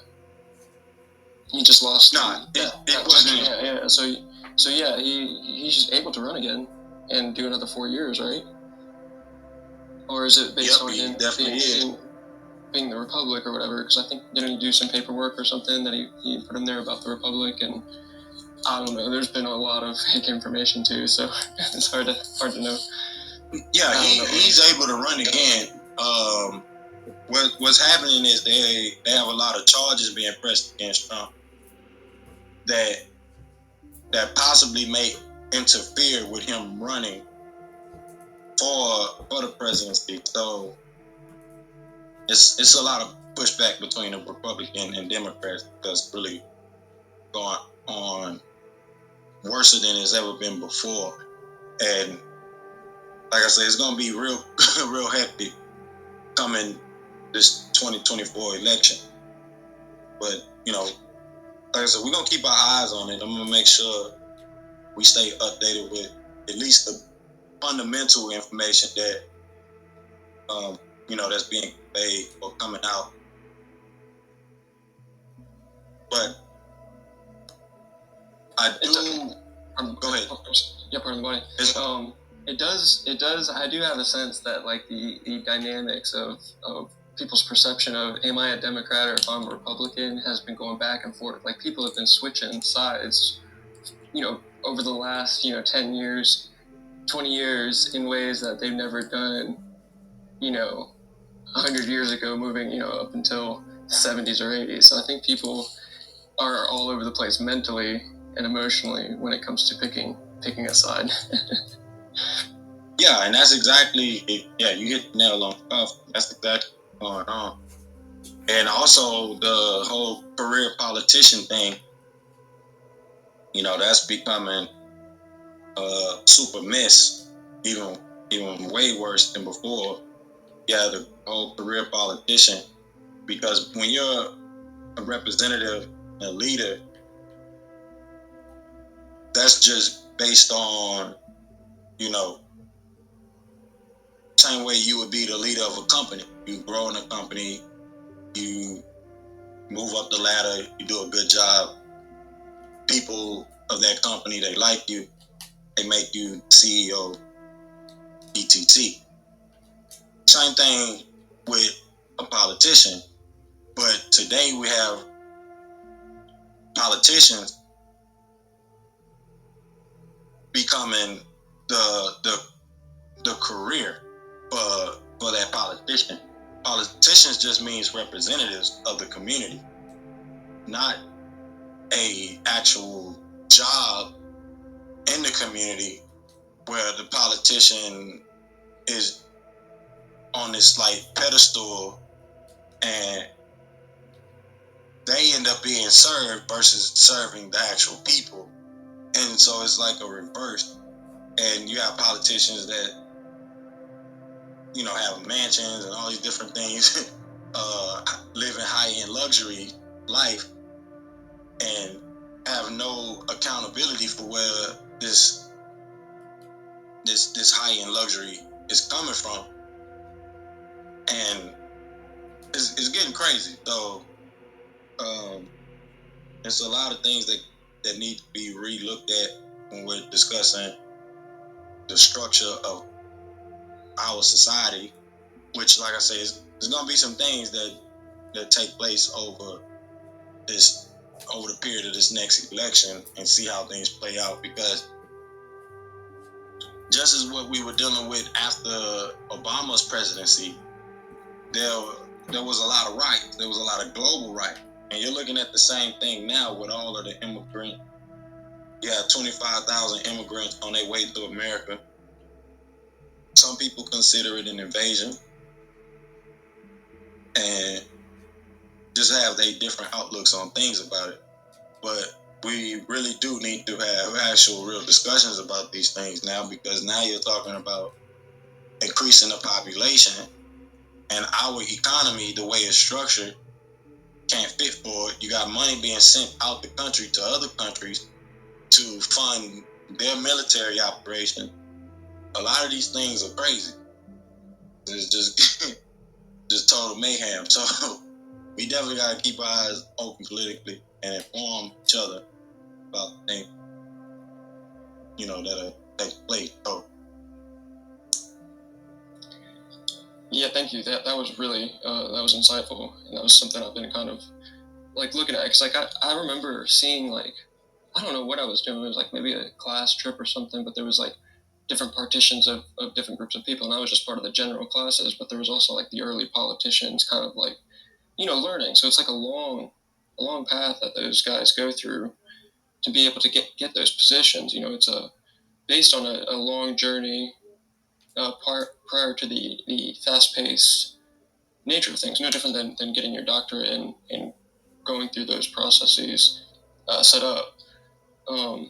I think that's been the challenge for everyone is being able to still maintain that level of professionalism and at the same time respect the dynamic layers that we've created. I mean, you have a lot of the handicap parking, and you have like a lot of different aspects of our reality that cater to protecting the community or making things more accessible for certain types of people. But in that, it can become overwhelming to where it's like the what's that terminology? The I'm offended kind of meme. It's like everything is an offense, and then you've neglected all the original offenses that got you there to have those offenses in the first place. So it's like, yeah, well, there's a reason why things are a little bit sour. Truth is. Right. Right. I'm worried about that, bro. Definitely. So it's gonna be some things, like I said, it's gonna get real crazy, especially the stuff we gotta push past the things that are taking place now. So I wanna go ahead and jump into the readings from the El Holy Qur'an for this week. Trying to skim through it much we got to read through, but if it's kind of a long chapter, this one kind of a long chapter here. I think I started reading it last week, but cut off because if now Clubhouse, that's when they did up like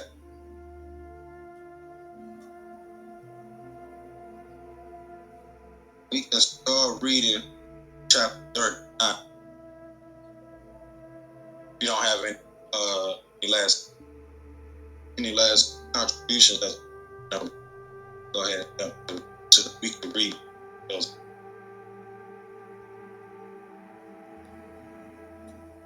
Thank you.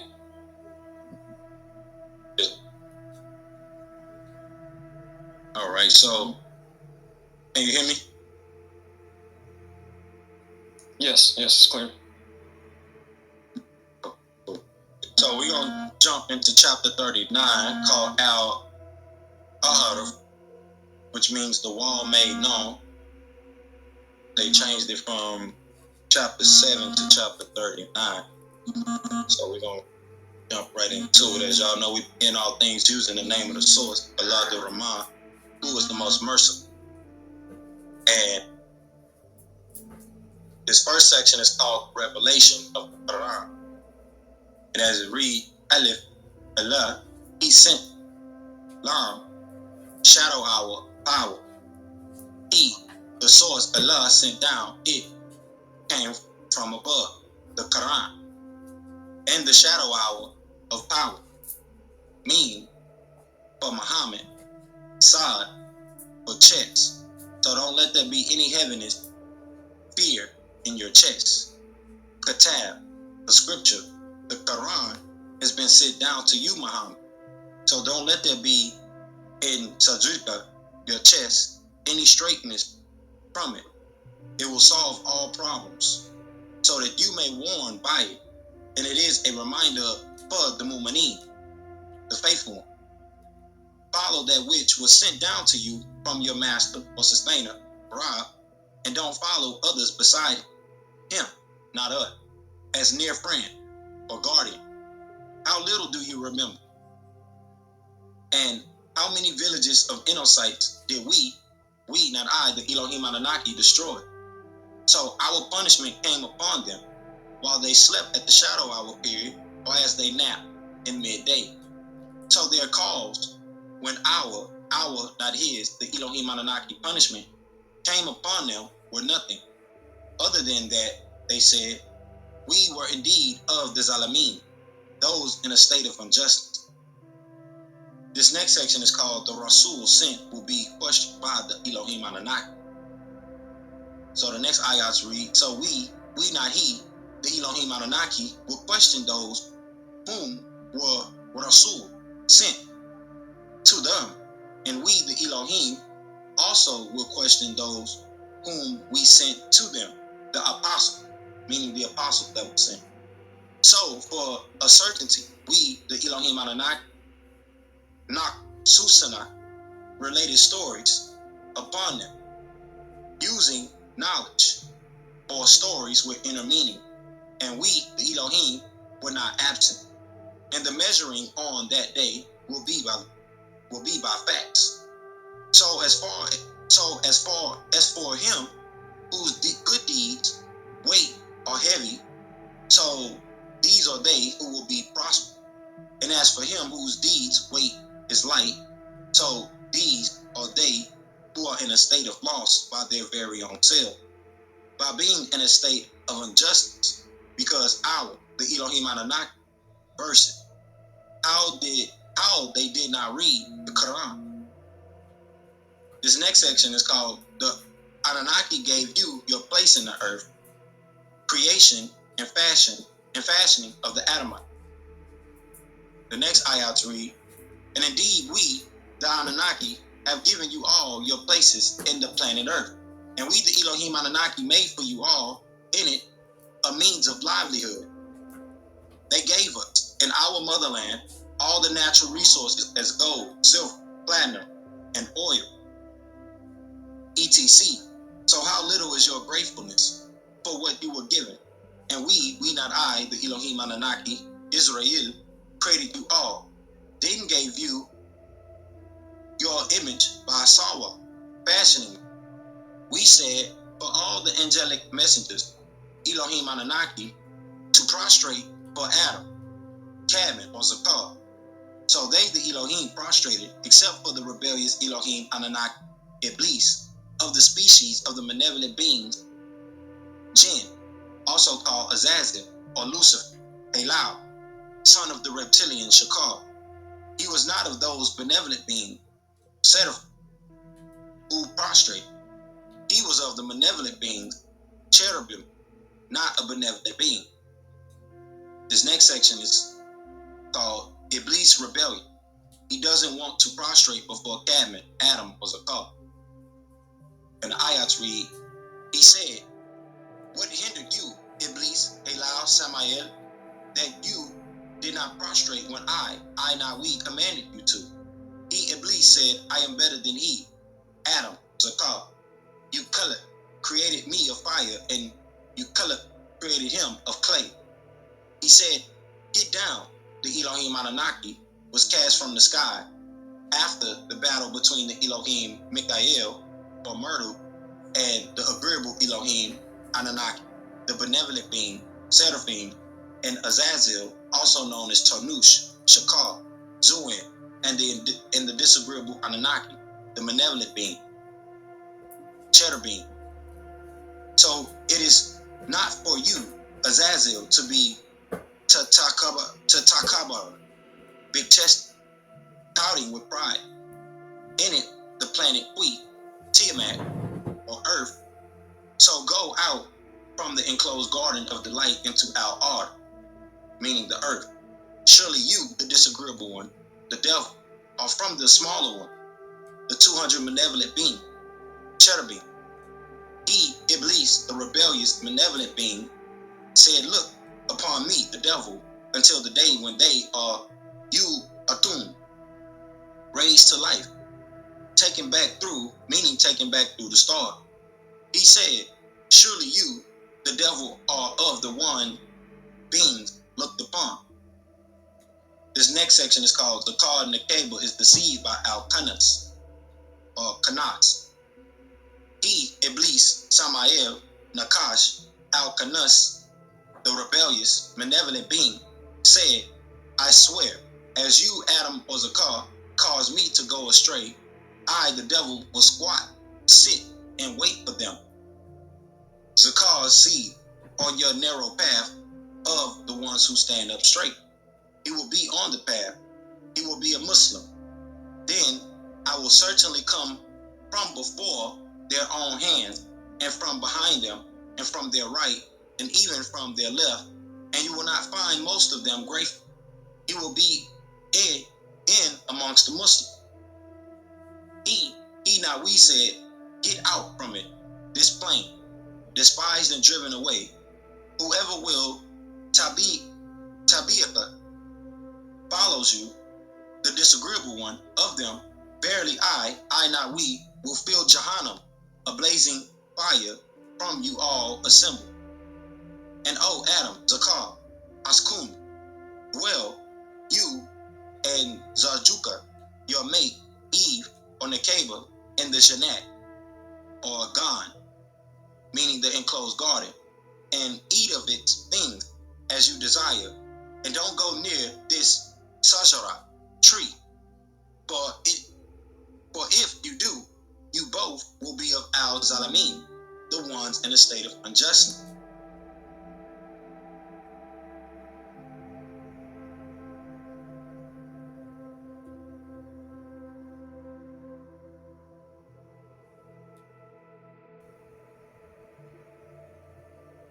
Meaning the enclosed garden, and eat of its things as you desire, and don't go near this Sajara tree, for if you do, you both will be of al-Zalamin, the ones in a state of unjustness.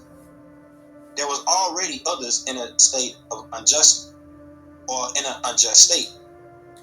But al-Satan, the reptilian, the whisperer, Nakash, al-Kanas, Samael, made an evil suggestion to them, Nakabal, Eve, or Eve and Adam, that he, Iblis, manifested for both of them what had been hidden from them.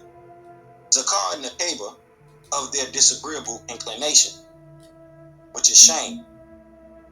And he, the whisperer, said, as your master, the source, Ruwan, Kakael, also known as Uriel, not forbidden you two, Zakar and Nakabal, to eat of this tree, unless you two became Malakim, two angelic messengers, Elohim, Anunnaki, or become from Al-Khaladin, the immortals, living forever. And he, the evil one, swore to them too, Adam and Eve, surely I, the evil one, am a Nasahim, sincere advisor to you. So they proceeded with their deception. So when they tasted of the tree, the opium from the tree of agreeable and disagreeable, underneath where the scroll of all was, it was manifested to both of them their nakedness. They learned shame, and they began to sow seed, and they began to sow upon themselves leaves from the enclosed garden of the light, and their Rab, who was master, Kakael, Uriel, called upon both of them. Did I Lawiy, forbid both of you of that tree? And I say to both of you, surely Al-Shaitan, Samael, Elal Ba-Shakar, the reptilian, is to both of you a clear enemy. Those two, Zakar and Nekaba, said, O Ra, we have put ourselves in a Zalam, state of unjustness, wronged ourselves. And if you, not you, don't have any yielding mercy for us, verily we will be of Al-Kasarim, the losers. He Lawiy said, all of you, Abidu, get down, Zakar and Nekab, and the 200 fallen malevolent being, Cherubim. For some of you all are the enemy of some of you. I will put enmity between the devil's seed and Eve's seed, and for you all in the planet Kui is a habitation. You all will be on the planet Earth, Enocyte, and the Enocytes who are devils, and all of you need is there for you for a while, will only be on Earth for a while. He, Ruwan, said, in it, the earth, you will give life and live and die, and from it, the earth, you will be brought out. You will return to the start. So the next section is called Children of Zakah. Let not Satan, the reptilian, deceive.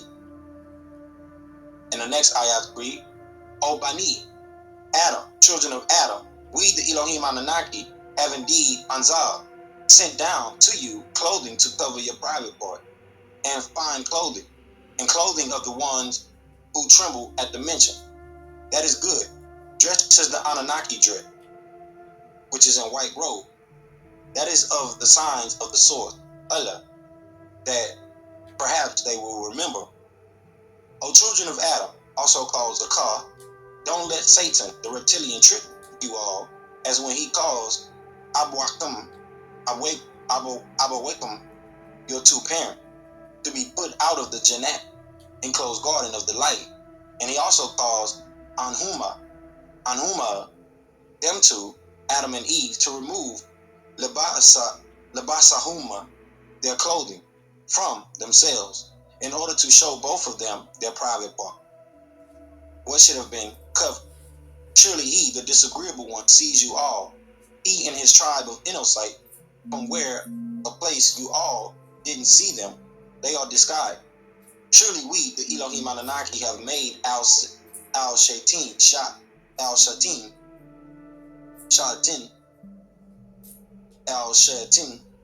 Satan, the reptilian, to become closest of friend for all those Adamites who don't have faith. And when they commit an open act of abomination or lewdness, they say, we have found our fathers doing it, and the sword Allah has commanded. Tell them this, surely Allah did not command acts of abomination or lewdness. Do you say of the source, Allah, what you do not know? Tell them this, Muhammad, my Rabb, the source, has commanded justice and set upright.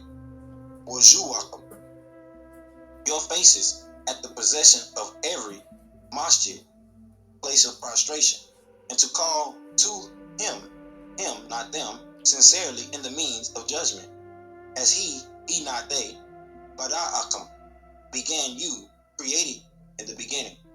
So towards him you all will return, which is to the start.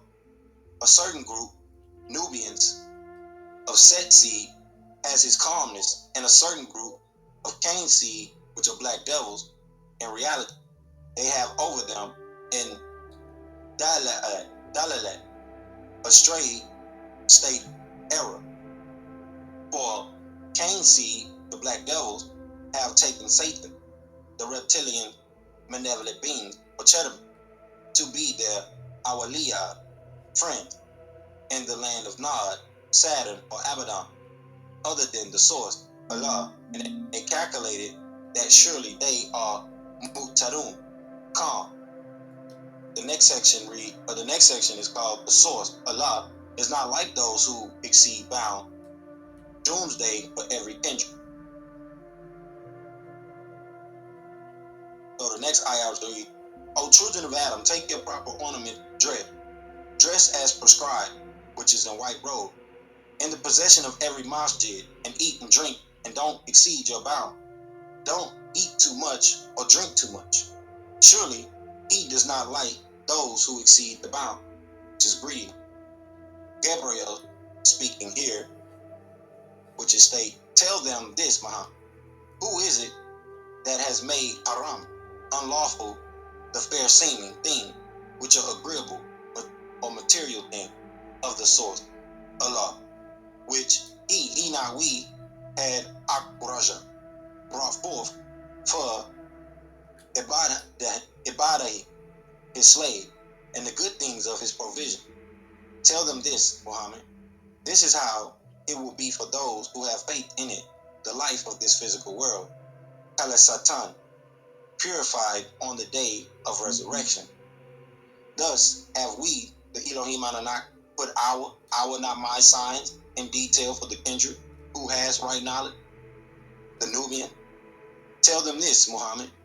Surely what my Ra, sustainer, have made haram, unlawful, is indecency, which is horror, lying, stealing, cheating, betraying, whether it is apparent or kept concealed, in all forms of disagreeable act and rebellious without having any fact.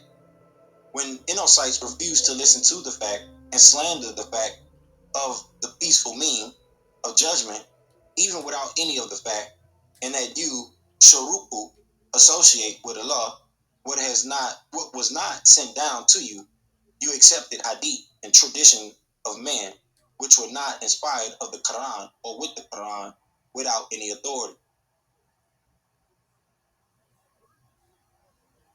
There is not the Qur'an where he has made the hadith an authority, and that you may say things about the source of which you don't have any knowledge.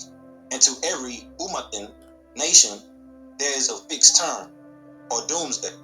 So when their fixed term, doom, has come, they shall not remain after, not 1 hour, nor shall they be able to bring it about before its time.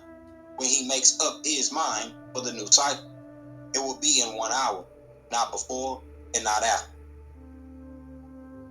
So this next section is called No Fear for Those Who Tremble at the Mention of Love. But for the liars of the source, sign, they are companions of the fire, eternally. O children, the next ayahs read, O children of Adam, if the one sent, the Rasul, comes to you from among you all, relating story, narrating upon you all my, not our, verses, the scriptures, so whomever trembles at the mention, and whoever works for perfection, so then they shall have no fear upon them, nor will they be yazan, sad. And those who lie about our, not his, the Elohim sign, the scriptures, and out of their big-chested, pouting with pride, are scornful against them. These are you who are the companions of Al-Nar, the fire. They will be in it eternally. So who is more in a state of unjustness than he who fabricates lie against the source, which are those different sects of Muslims who make up orally their hadiths and say that Allah commands this or forbids this when it is not in the law, or who lies using the sources, Allah's verses, the scriptures, and the Inosites, plain scholars in the Islamic world amongst Israelites, or so-called Jews, and interpret it to suit their school of thought. These are you who will have for them their portion of the scriptures. We have mentioned the laws of these Inosites in all of the Elohim Anunnaki scriptures, until when it comes to them, the Elohim's apostle, throughout time causing them to die. The news bearers have brought the message to warn them of their eventual end. They will say, where is that which you were calling on beside the law? They will say, they have gone away from us. They will not be able to find their fake God, or deity, or leader, and they shall testify on Anfushim, their own selves, for surely they were of the Kafarim, who conceal what they know to be the fact.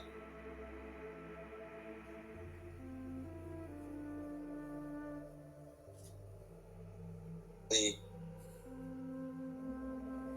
check how long we got here. I don't want to read the whole chapter is a little long. So this chapter is a little long, so we can continue. I have a quick. Oh, pardon the mic. Yeah, I have a quick question about the I know people have like their versions of the stories, you know.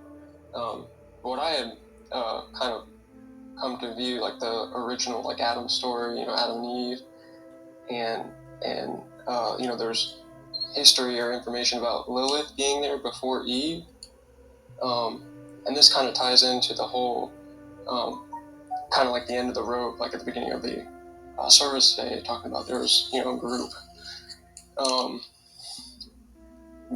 that's been moving that represents kind of like the apocalypse or end of times or end of one thing and beginning of something new. And being that, I view we're in that transitionary period, going back to the roots of the stories is really valid. And the, Lilith I look at as being like this untamed, wild, animalistic, feminine energy that was almost ruling the men, back in the day. And the men kind of had to bulk up and figure out how to tame themselves, more or less. And then from taming themselves to be able to handle the feminine spirit, that's where you evolve into the whole Eve. Because, with the masculine energy adjusts, then the feminine energy is going to adjust with it. And that's just, that's been awareness. I don't know how true that is, theory or whatever, but I kind of feel like it's tied into this, what's going on and where we fit in. Well, Islam is actually based off of the record of what I'm reading from. That rendering or that version of the story comes from non-indigenous people that couldn't read the language. So they kind of started making things up. And that's kind of what the Qur'an, the portion that we just read, that's what it's talking about. How they made things up based on the traditions of men. Because when we mention Lilith is actually Adam's mom, not his wife. So she was an actual person, but that was his mom, and his father is named Atum, Atum, and that's what ties you back into the ancient Egyptian story, or Kemet, or what they call Mitzrayim in the Bible. But before Misr, you have the term Kemet. So it technically still means the same thing, but because the word Mes is also a Sumerian word that means the black-headed one, just like Sudan and other names still today, the land of the black. So the rendering of that version that comes out of the Kabbalah and those so-called sacred teachings that goes into Kabbalistic studies and history. I don't know if you remember me talking about this. I think I did mention that last week. But the Kabbalah is the oral teachings that are based off the Torah, and those oral teachings are what caused people to go astray from what was actually translated or channeled down into, well, technically revised. I'm gonna say channeled down, but revised into what is called the Torah, because the Torah is also a derivative, as I mentioned earlier, from the Book of the Dead, or the Mother Scriptures. So that revision, or that revision that was done, which is the written law, ended up turning into the Mishnah, which is the oral law, and then you have the Kabbal and the Kabbalah, which is the sacred knowledge, the sacred wisdom, based on that orientation. That is the knowledge that what you call the elites today, or the elders of Zion, and the whole getting into the whole Jewish thing, or what's called the fake Jews, or the Jews of the synagogue of Satan. That's when you get into that, because that's where that information kind of stems down to. And there's a big battle between the Greeks and the Jews, or those Hekakasu, which is better to call them the Hekakasu, that came out of ancient Mesopotamia and ancient Egypt, that studied in ancient Egypt even before the Greeks even got there. So there's a battle that goes back and forth between the versions of Christianity and how to look at it, and in comparison with the Hekakasu, that was studying with the original Hebrews and original Egyptians or the Missionaries, that knowledge that came out of there is a battle back and forth between, you know, what is right and what is this and what is that. That's where all the battle of the doctrine has come from. It's coming out of, like I said, that battle between the Hekakasu, which is those, what they call the shepherd kings and things like that.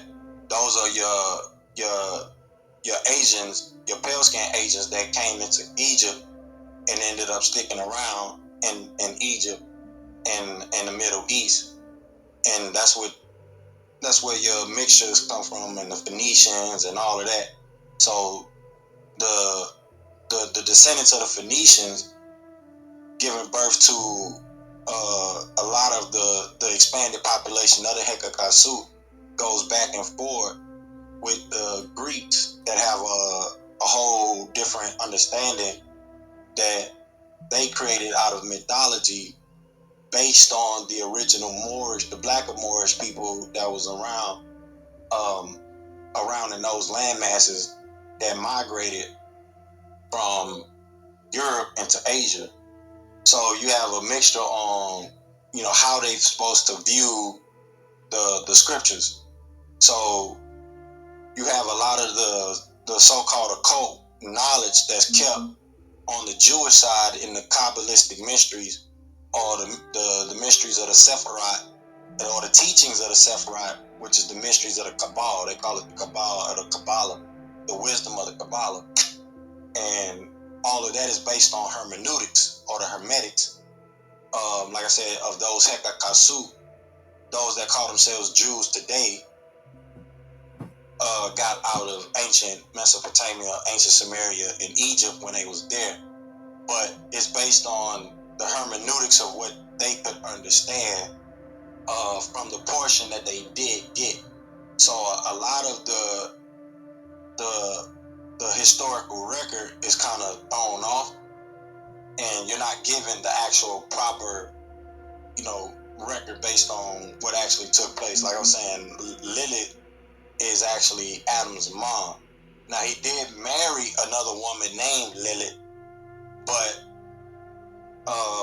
the story of the sacred whore and the sacred prostitute and all those different things, that didn't actually happen. I'm following. I'm following now. Yep.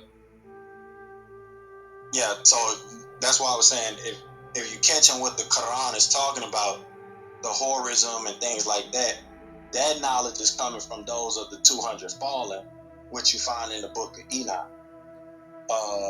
That's why it was broken down like that. And the angels that took up those, you know, those disagreeable forces, or that embodied those disagreeable forces that manifested, these are the angels through the Kabbalistic teachings that they was channeling and getting connected with, because the magic system of the Kabbalah is just watered down knowledge of what you learn in ancient Egypt, and you know, the so-called occult knowledge that you would get out of the ancient alchemical studies of ancient Egypt, and, you know, the study of the tree language, etc., and other different you know, other different forms of divination that we're not gonna get into here tonight. But right.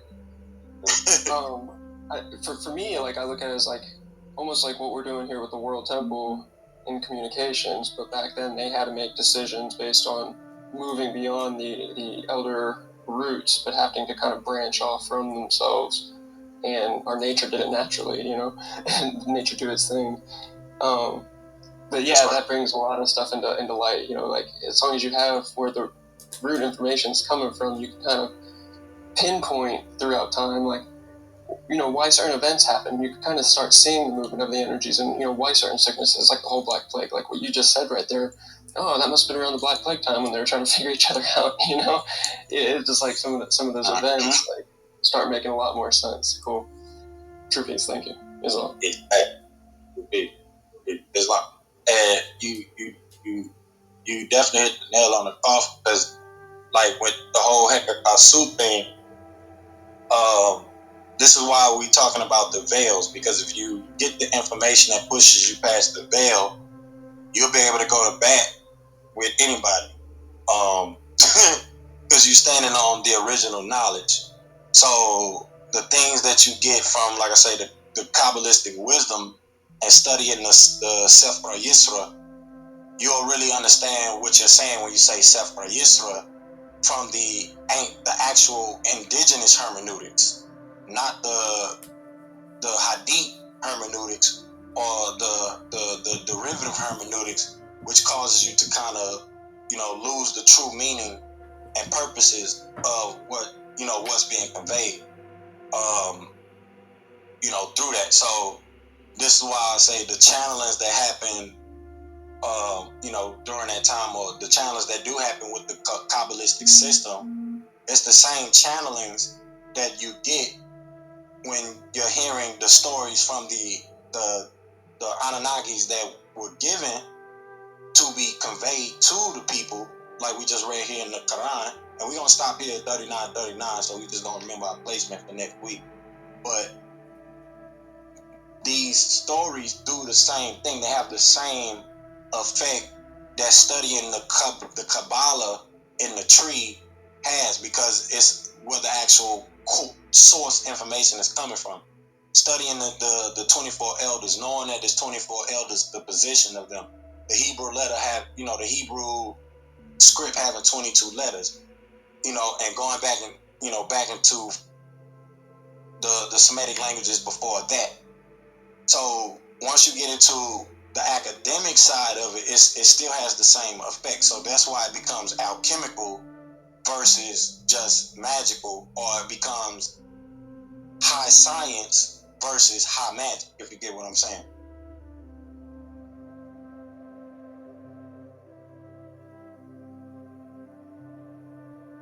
So with that, y'all, we're gonna jump into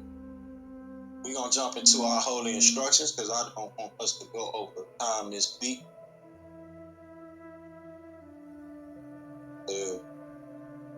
Make sure we be in that proper time. So we're gonna jump into the holy instructions for this, and especially for those that'll be coming back listening to the replays.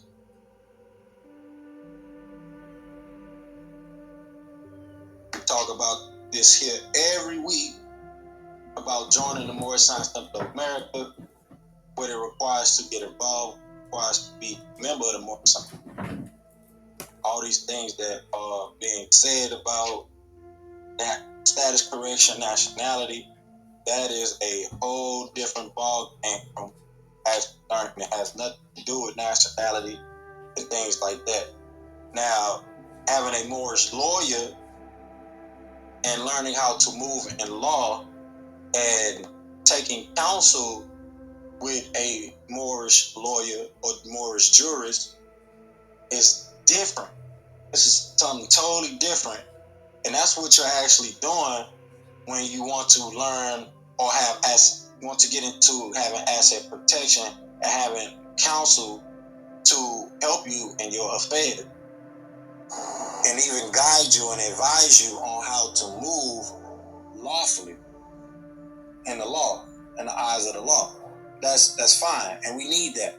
But a lot of the things that people are telling people, they have no clue what they're interpreting, explaining, and getting into, or even how to interpret the information properly. Don't have any understanding of paralegal studies, certifications, or any of those things to really get our people on the right track, legally and lawfully wise. So with that, we're gonna jump into our holy instructions for this week.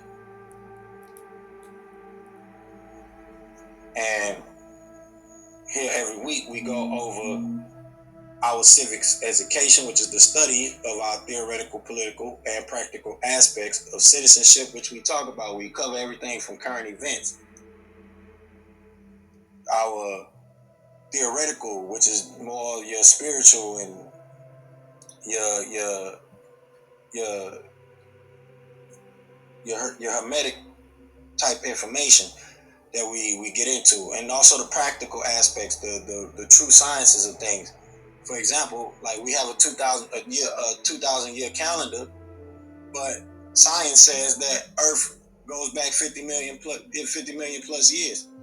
So we got to keep it practical and make sure that you have practical awareness of things, and you got your new logical thinking cap on. So that also includes the study of civil laws and civil codes, getting into government, and we get into those things here, which also include the scriptures, those scriptures, those religious traditions and concepts. We get into that alone. We're just reading the Qur'an. What's up, brother? Good sir. All right.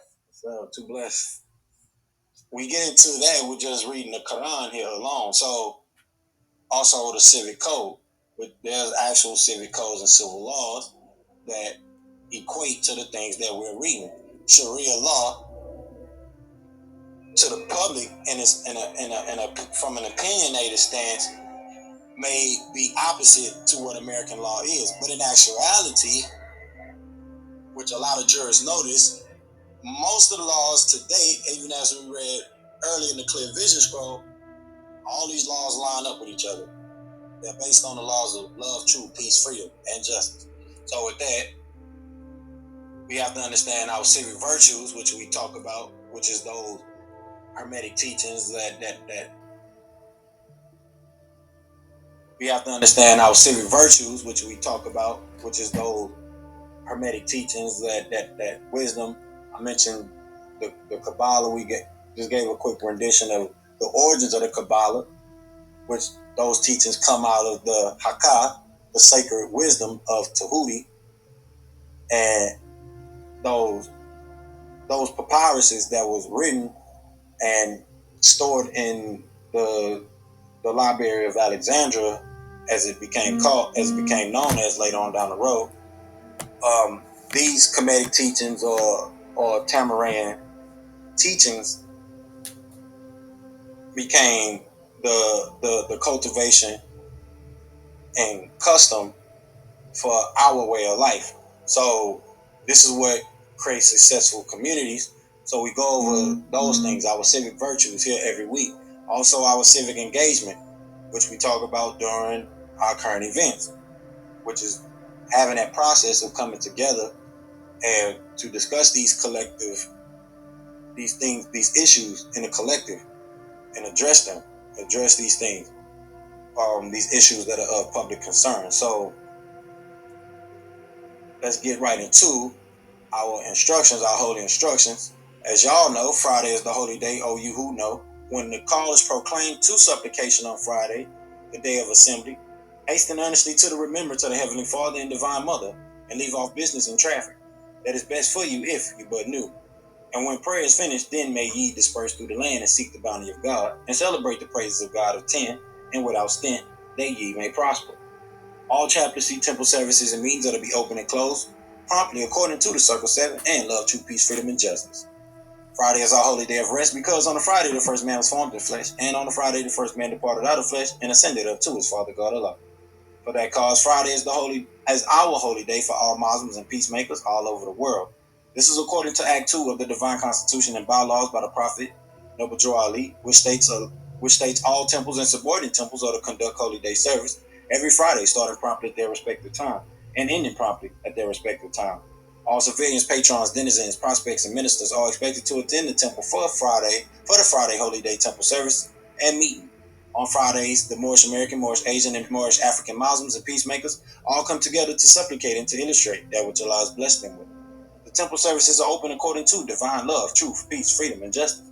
And no time will templates, adepts, ministers, patrons, or outside congregational guests be allowed to disrupt the holy day service. Nor will civilians be admitted under the influence of alcohol or any severe intoxicants. All templates, adepts, and civilians attending the holy day service must have their heads covered with either a turban, fez, or kufi, or spiritual covering. Baseball caps should not be worn in the temple or during temple service. The Sunday school, temple service, and meeting is mandatory, and all Moorish nationals, templates, and temple denizens must promptly attend the temple service and send their children to the Sunday school gatherings. The teacher must conform himself and herself to the temple 101's questionnaire and let every civilian man, woman, and child exercise his or her 5 senses who is able to do so, because out from your Sunday school comes the guiders of the nation, and now the entire global village. According to Act 5 of the additional laws by the Prophet Zabuwr, every subordinate temple should have 2 Sunday school gatherings held. The first meeting should be held 1 to 2 hours before the adult service. Children's Sunday school should be conducted by a director of the Children's Sunday School and program. The Sunday school gathering is designed to assist the temple in learning the Temple 101 questionnaire and developing an understanding of just what these holy keys mean and how they are to be applied to our everyday lives. The divine constitution and bylaws, along with the Moorish prayer, the holy covenant of the Asiatic nation, El's holy Injiyl, El's holy Qur'aan, and the civic editions or lessons of the Holy Temple of Moorish Science are also subjects of major concern for the apprentice who is trying to complete his or her mandatory requirements for pronouncing their temple civilianship and global nationality. All lessons for the adult Sunday school gathering must be prepared by a Grand Sheik, a divine minister, or an assistant Grand Sheik. Lessons called by us Novites editions may be submitted to the apprentice for completion and returned to the temple. Once the lessons are completed and graded, they must be placed in the active members' temple district file. The Sunday school temple service and meeting is a wonderful opportunity to study the liturgy teachings of the prophet. No civilian is to become disruptive during the Sunday meeting. All Templars must bring paper and pen to the temple service and meeting along with the basic temple literature and assignments. No Templars or patron is to eat food or other snacks during the temple service or meeting, but water is permitted. All Templars must attend their Sunday temple service and meeting as diligently as they attend their Holy Day temple service and meeting. Both were called out for by the Prophet, Zabuwr, and is required as a matter of temple law. According to the Divine Constitution, Act 7 in part, all Templars must promptly attend their temple services and meetings and become a part and parcel of all uplifting acts to the Moorish Science Temple of America, and now also Moorish Science Temple of Africa, and Moorish Science Temple of Asia, and adjoining World Islands on behalf of all indigenous peoples. For membership, any heads of temple of all temple jurisdictions are not to charge for naturalization or to overcharge for cards, buttons, or anything issued by and through the Prophet. Those who contribute to any of the proceedings are not Moors, civilians, or patrons, but robbers. Temple nationality and membership in the Holy Temple's vast estate, what we call a public beneficiary trust, sisters and brothers, kin and kinfolk, is free, not only here, but all over the world. All kin and kinfolk desiring to become a civilian of a subordinate temple must follow these instructions from the temple secretary and acquire the application for naturalization found here on our temple website, holytemples.org, which we'll be updating here soon.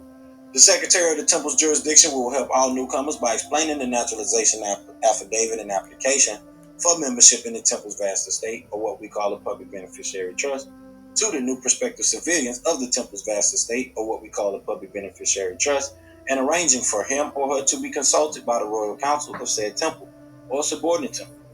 The Royal Chairman or woman will set the date for the new temple prospect to be interviewed by the Royal Council. The new temple court civilian, upon completion of the Royal Council's consultation at the newcomers' gathering, Sunday school gathering on Sunday, the new Templars will proclaim their temple nationality at the next upcoming Holy Day temple gathering. After the new civilian prospect proclaims his or her nationality, they will be given the mandatory requirements necessary to earn their free national name and royal title of nobility as a true American royal. These requirements are as follows, and in accordance with Chapter 47 of the Moorish Circle 7 Holy Qur'an, called Egypt, the capital dominion of the Empire of Africa. Chapter 25 of the Moorish Qur'an, called the Holy Covenant of the Asiatic nation. The Moorish prayer, including the 101 Qur'an questions for Moorish Americans, Asians, and Africans. The Divine Constitution and bylaws, the additional laws, and the precepts, statutes, and ordinances from El's Holy Torah, El's Holy Injiyl, El's Holy Qur'an, the Holy Tabernacle Family Guide, and also the Holy Tablets through our Civics 101 course in the Global Interdependent School District and Sacred Halls of Learning, which is called New University by us of the Holy Temples of Moorish Science for everyone of the global village. Once a new civilian or Templars has learned these editions or lessons verbatim or to the best of their ability, he or she will be interviewed by the Temple's Royal Council as the chaplaincy to determine if the new civilian is qualified to represent himself or herself as a faithful Moorish American, Moorish African, a Moorish Asian Muslim, or any indigenous peacemaker, and communicated to the ignorant for their instructions and communicated to the wise for diet on improvement. Once the new civilian or Templars has cleared the mandatory requirements with the Royal Council, he or she will be naturalized by the Grand Sheik and Divine Minister of said subordinate temple. So we go over these holy instructions here every week, and you can go back and listen to the replays. It's pretty much the same expressions being conveyed every week, and you can look into that and check them out. So it's not all this paperwork. It's basically show your butt up here on Friday and Sunday, proclaim your nationality on record. These are recorded temple services and meetings that we are having. This also allows us to have that service, but also is a meeting for those of the Royal Council. So as I mentioned here every week, that Royal Council that will be building and growing, and I didn't get to mention this earlier in our current events, but our YouTube channel was growing. We're almost at 750. We did reach up to 750. We lost some subscribers, so we're back down to 740, 730 between there. But we're on our way up to that 1,000 mark that's needed for our YouTube channel for our subscriber. So we will be building that influence. We will be becoming a known presence. So there is the opening of the Royal Council, but there's mandatory work that needs to be done. You're here to serve as a royal, especially when you have a position and seat of council. So you have to understand that as an adept, no matter what temple you are a temple member of, we have civic duties, civil duties, and obligations to our people of the nations, of the holy families, of the shrines, of the temples. We are one temple, one prophet. So with that, we're going to get into our Holy Shahada, which is the proclamation of nationality procedure and pronunciation of one's nationality that will be held on Holy Day for all civilians, denizens, Templars, peacemakers, or Muslims all over the world. During the ceremony, the new civilian or Templars will be ordained an El, Bey, or Day and given his or her royal peerage title of Ken, Honorable, Lady, Noble, Nin, Naya, Prince, or Princess by a Grand Sheik and or Divine Minister, and also receive his or her nationality card and button from the Divine Minister of the Grand Major Temple. Upon conclusion of the nationality proclamation, the Grand Sheik and Divine Minister will have the civilian, Templars, and Temple prospect stand while he or she reads the authority of the Moorish Temple of America. It is by virtue of the Religious Corporation Act document that can be found in Heard's revised statutes that gives the Moorish Temple of America, Asia, and Africa the authority to restore the nationality and birthrights of the lost Asiatics of America, Asia, Africa, and all world islands, and give them the title to their vast estate and their heritage. The Grand Sheik and Divine Minister is to read from the card and have the new national state, Allah is God, the Noble Jawali the Prophet, and I am Moorish American, African, or Asian, and or world islander. This is our Moorish clarification of faith, or Shahada, and our national pledge of allegiance. The new civilian or Templars free national name should then be added to the Temple's Book of Life as they enroll in the Civics 101 course and our complimentary World Civics Club. The nationality ceremony should be conducted by the Grand Sheik and Divine Minister, or any other Divine Minister so designated by the Grand Sheik and Divine Minister in his or her time of absence, and most notably by the Assistant Grand Sheik and Divine Minister. The nationality card and naturalization application must be signed bearing the name and title of the Grand Sheik or Divine Minister who issued the application and card and the date of its issuance. The Religious Corporation Act has deemed the Global Interdependent School District and the Incorporated and Chartered Moorish Temple of America, Africa, and Asia as a religious trust and theocratic government established in 1928 on August 20th. This religious trust is the true global trusteeship system for the Holy Family of Nations forming the global nucleus. So with that, it makes it all simple compared to all these different things that you have to go through when it comes to correcting your nationality and the things that they tell you that you have to do to proclaim your status and this, that, and the third, these terms that they use. This is how you establish your royalty. We are American royal. We are American royalty. We are the American royal family. So, just like every other continent has royal people and royal families there, you have that public and lawful acknowledgement that you are the royalty by way of the spirit. You're just not claiming yourself to be a tribal person. You are royalty. Because you are a tribal person, because you are the original tribe that was here before the whole Christopher Columbus situation. You are the acknowledged royalty of the land, not just in this land, but all lands throughout the planet. There's too much science, too much knowledge, too much wisdom to gather from just being constructed and constricted to a 2,000-year calendar. And with that, we're going to jump into our mandatory literature from the prophet, y'all. We're going to close out. But this is branch temple number 24 of the Moorish Science Temple of America. We are a global branch temple of the Moorish Science Temple of America. We're teaching our people their nationality and their divine creed, that they may learn to love instead of hate. You can come link yourself with the family of nations by clicking that block of words at the top that says World Temple. Join us. You need a spiritual home. We're going to discuss that here in a few seconds, but click that block of words, like I just said, and join us. This is the last reset I'm going to do for tonight, and we're going to close out for our holy day, and I hope y'all enjoy the rest of y'all time here with y'all families, and enjoy y'all the rest of y'all Friday.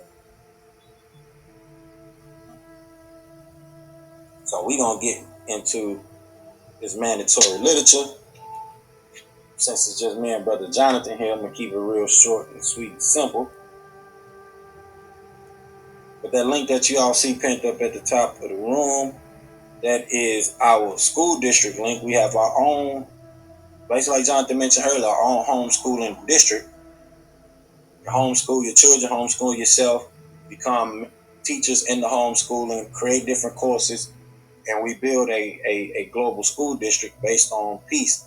And the indigenous peoples had a law in this country before the Constitution called the Great Law of Peace, which is the original Constitution of the country. So understand what Islam is based on. It's based on that ancient and divine creed.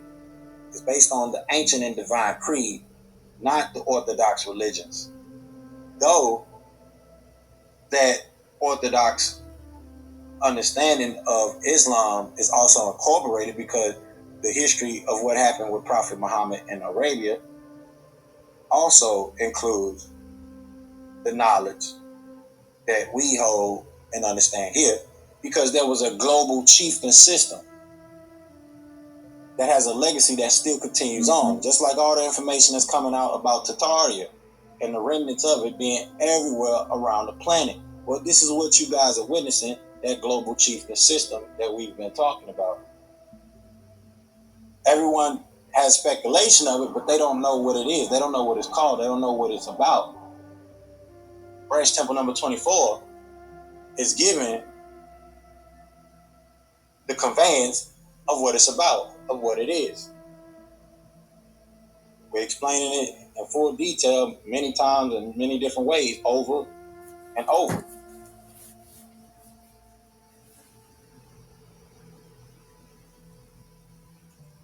So like I said, I'm going to keep it short and simple. We're going to close out for tonight. But we have that global school district. And come link yourself with the family of nations. It's just that simple. Click the block of words, show up here on Friday, start contributing, become a member. This is why we have the feds. This is the true purpose of the feds, because we are always in school. We are always in our temple. This is our headdress, our royal headdress, just like the turban, just like many other headdresses, the namuz, many other royal, from all the way down to the ancient Egyptian headdresses, which are plentiful during the different dynasties. These are our headdresses. Some of them represent different schools of thought. Some of them represented different sections of knowledge. You would understand that if you was actually getting involved in the actual sacred order. This is why I say the occult wisdom and the occult knowledge that a lot of people get is only a summary of actually being a part of the actual society and sacred order from that order of the ancient peoples, of the ancient ones. So with that, we're going to jump into the warning that the prophet wants us to go over in every temple service and temple meeting. The prophet says, I hereby inform all members that they must end all radical speeches while at work, in their homes, or on the streets. Build for peace and not destruction. Stop flashing your card to Europeans and causing confusion. Remember, your card is for your salvation. Failure to obey these orders will be of severe consequence. We are for love, true peace, freedom, and justice. And when these principles are violated, justice must then take its course. Any member or group of members who hold malicious feelings toward the temple or the prophet or violate the divine covenant of the Moorish movement will receive their reward from Allah for their unjust deeds. All true Moors must and will obey the laws laid down to them by their prophet. If they lose confidence in their prophet, they should turn in their card and button, cease wearing their turban and fez, and return to the state where I, the prophet, found you. This is a holy and divine movement founded by the prophet Zabuwr. And if the prophet is not right, the temple is not right. The prophet, therefore, is sending out the divine plea to all Moorish Americans that they do their part in protecting their prophet and the temple. This is an everlasting movement founded by the prophet through the will of Allah to redeem his people from their sinful ways. True peace, Zabuwr. So, before I go into this last literature, we do want to extend the olive branch. I'm not going to read the message from the prophet tonight that he speaks to the nations, but please be aware that the prophet speaks to all nations of people. So, whether you want to deem the prophet as a heretic and fault him for shortcomings, which everyone has shortcomings, and make human known mistakes, but we know that we don't shun our leaders. That's one thing that we do understand as part of our literature here in the Moorish Temple of America, which is an ancient concept for us as a people. We never shun our leaders, especially our indigenous leaders. So with that, we're going to jump into this last mandatory message from the prophet, and we're going to close it up. And I'm going to leave this link for those that want to be active in the royal audience to do so that way they can make donations or join the royal audience and make a monthly contribution.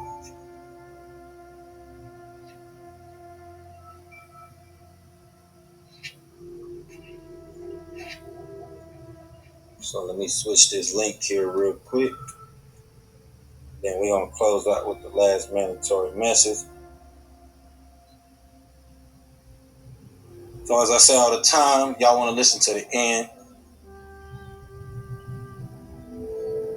That way you get the knowledge, the wisdom that's being conveyed all the way to the end of our sermons for the day.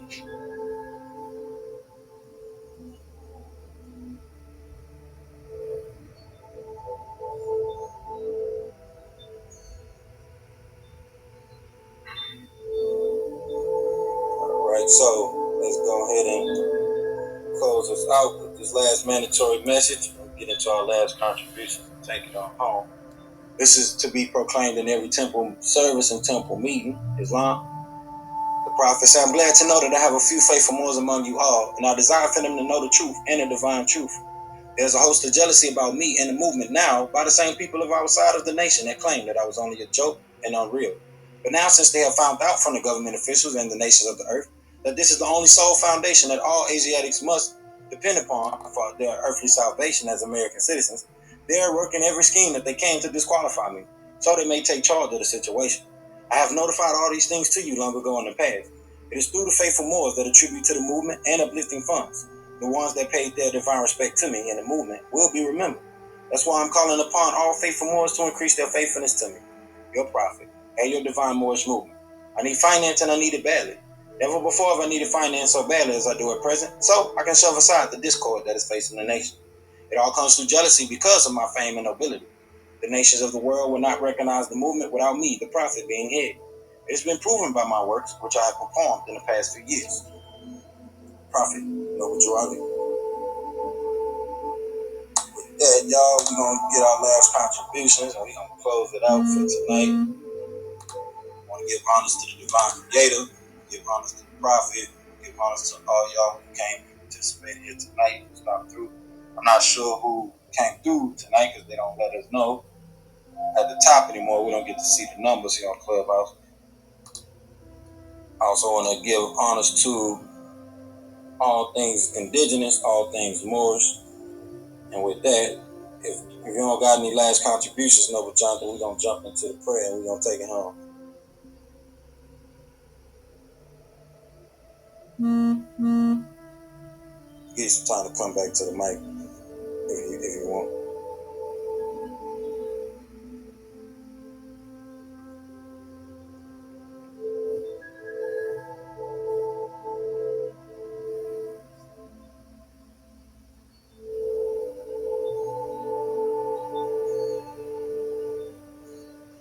All right. So with that, we're gonna close it on home. We're gonna take it on home.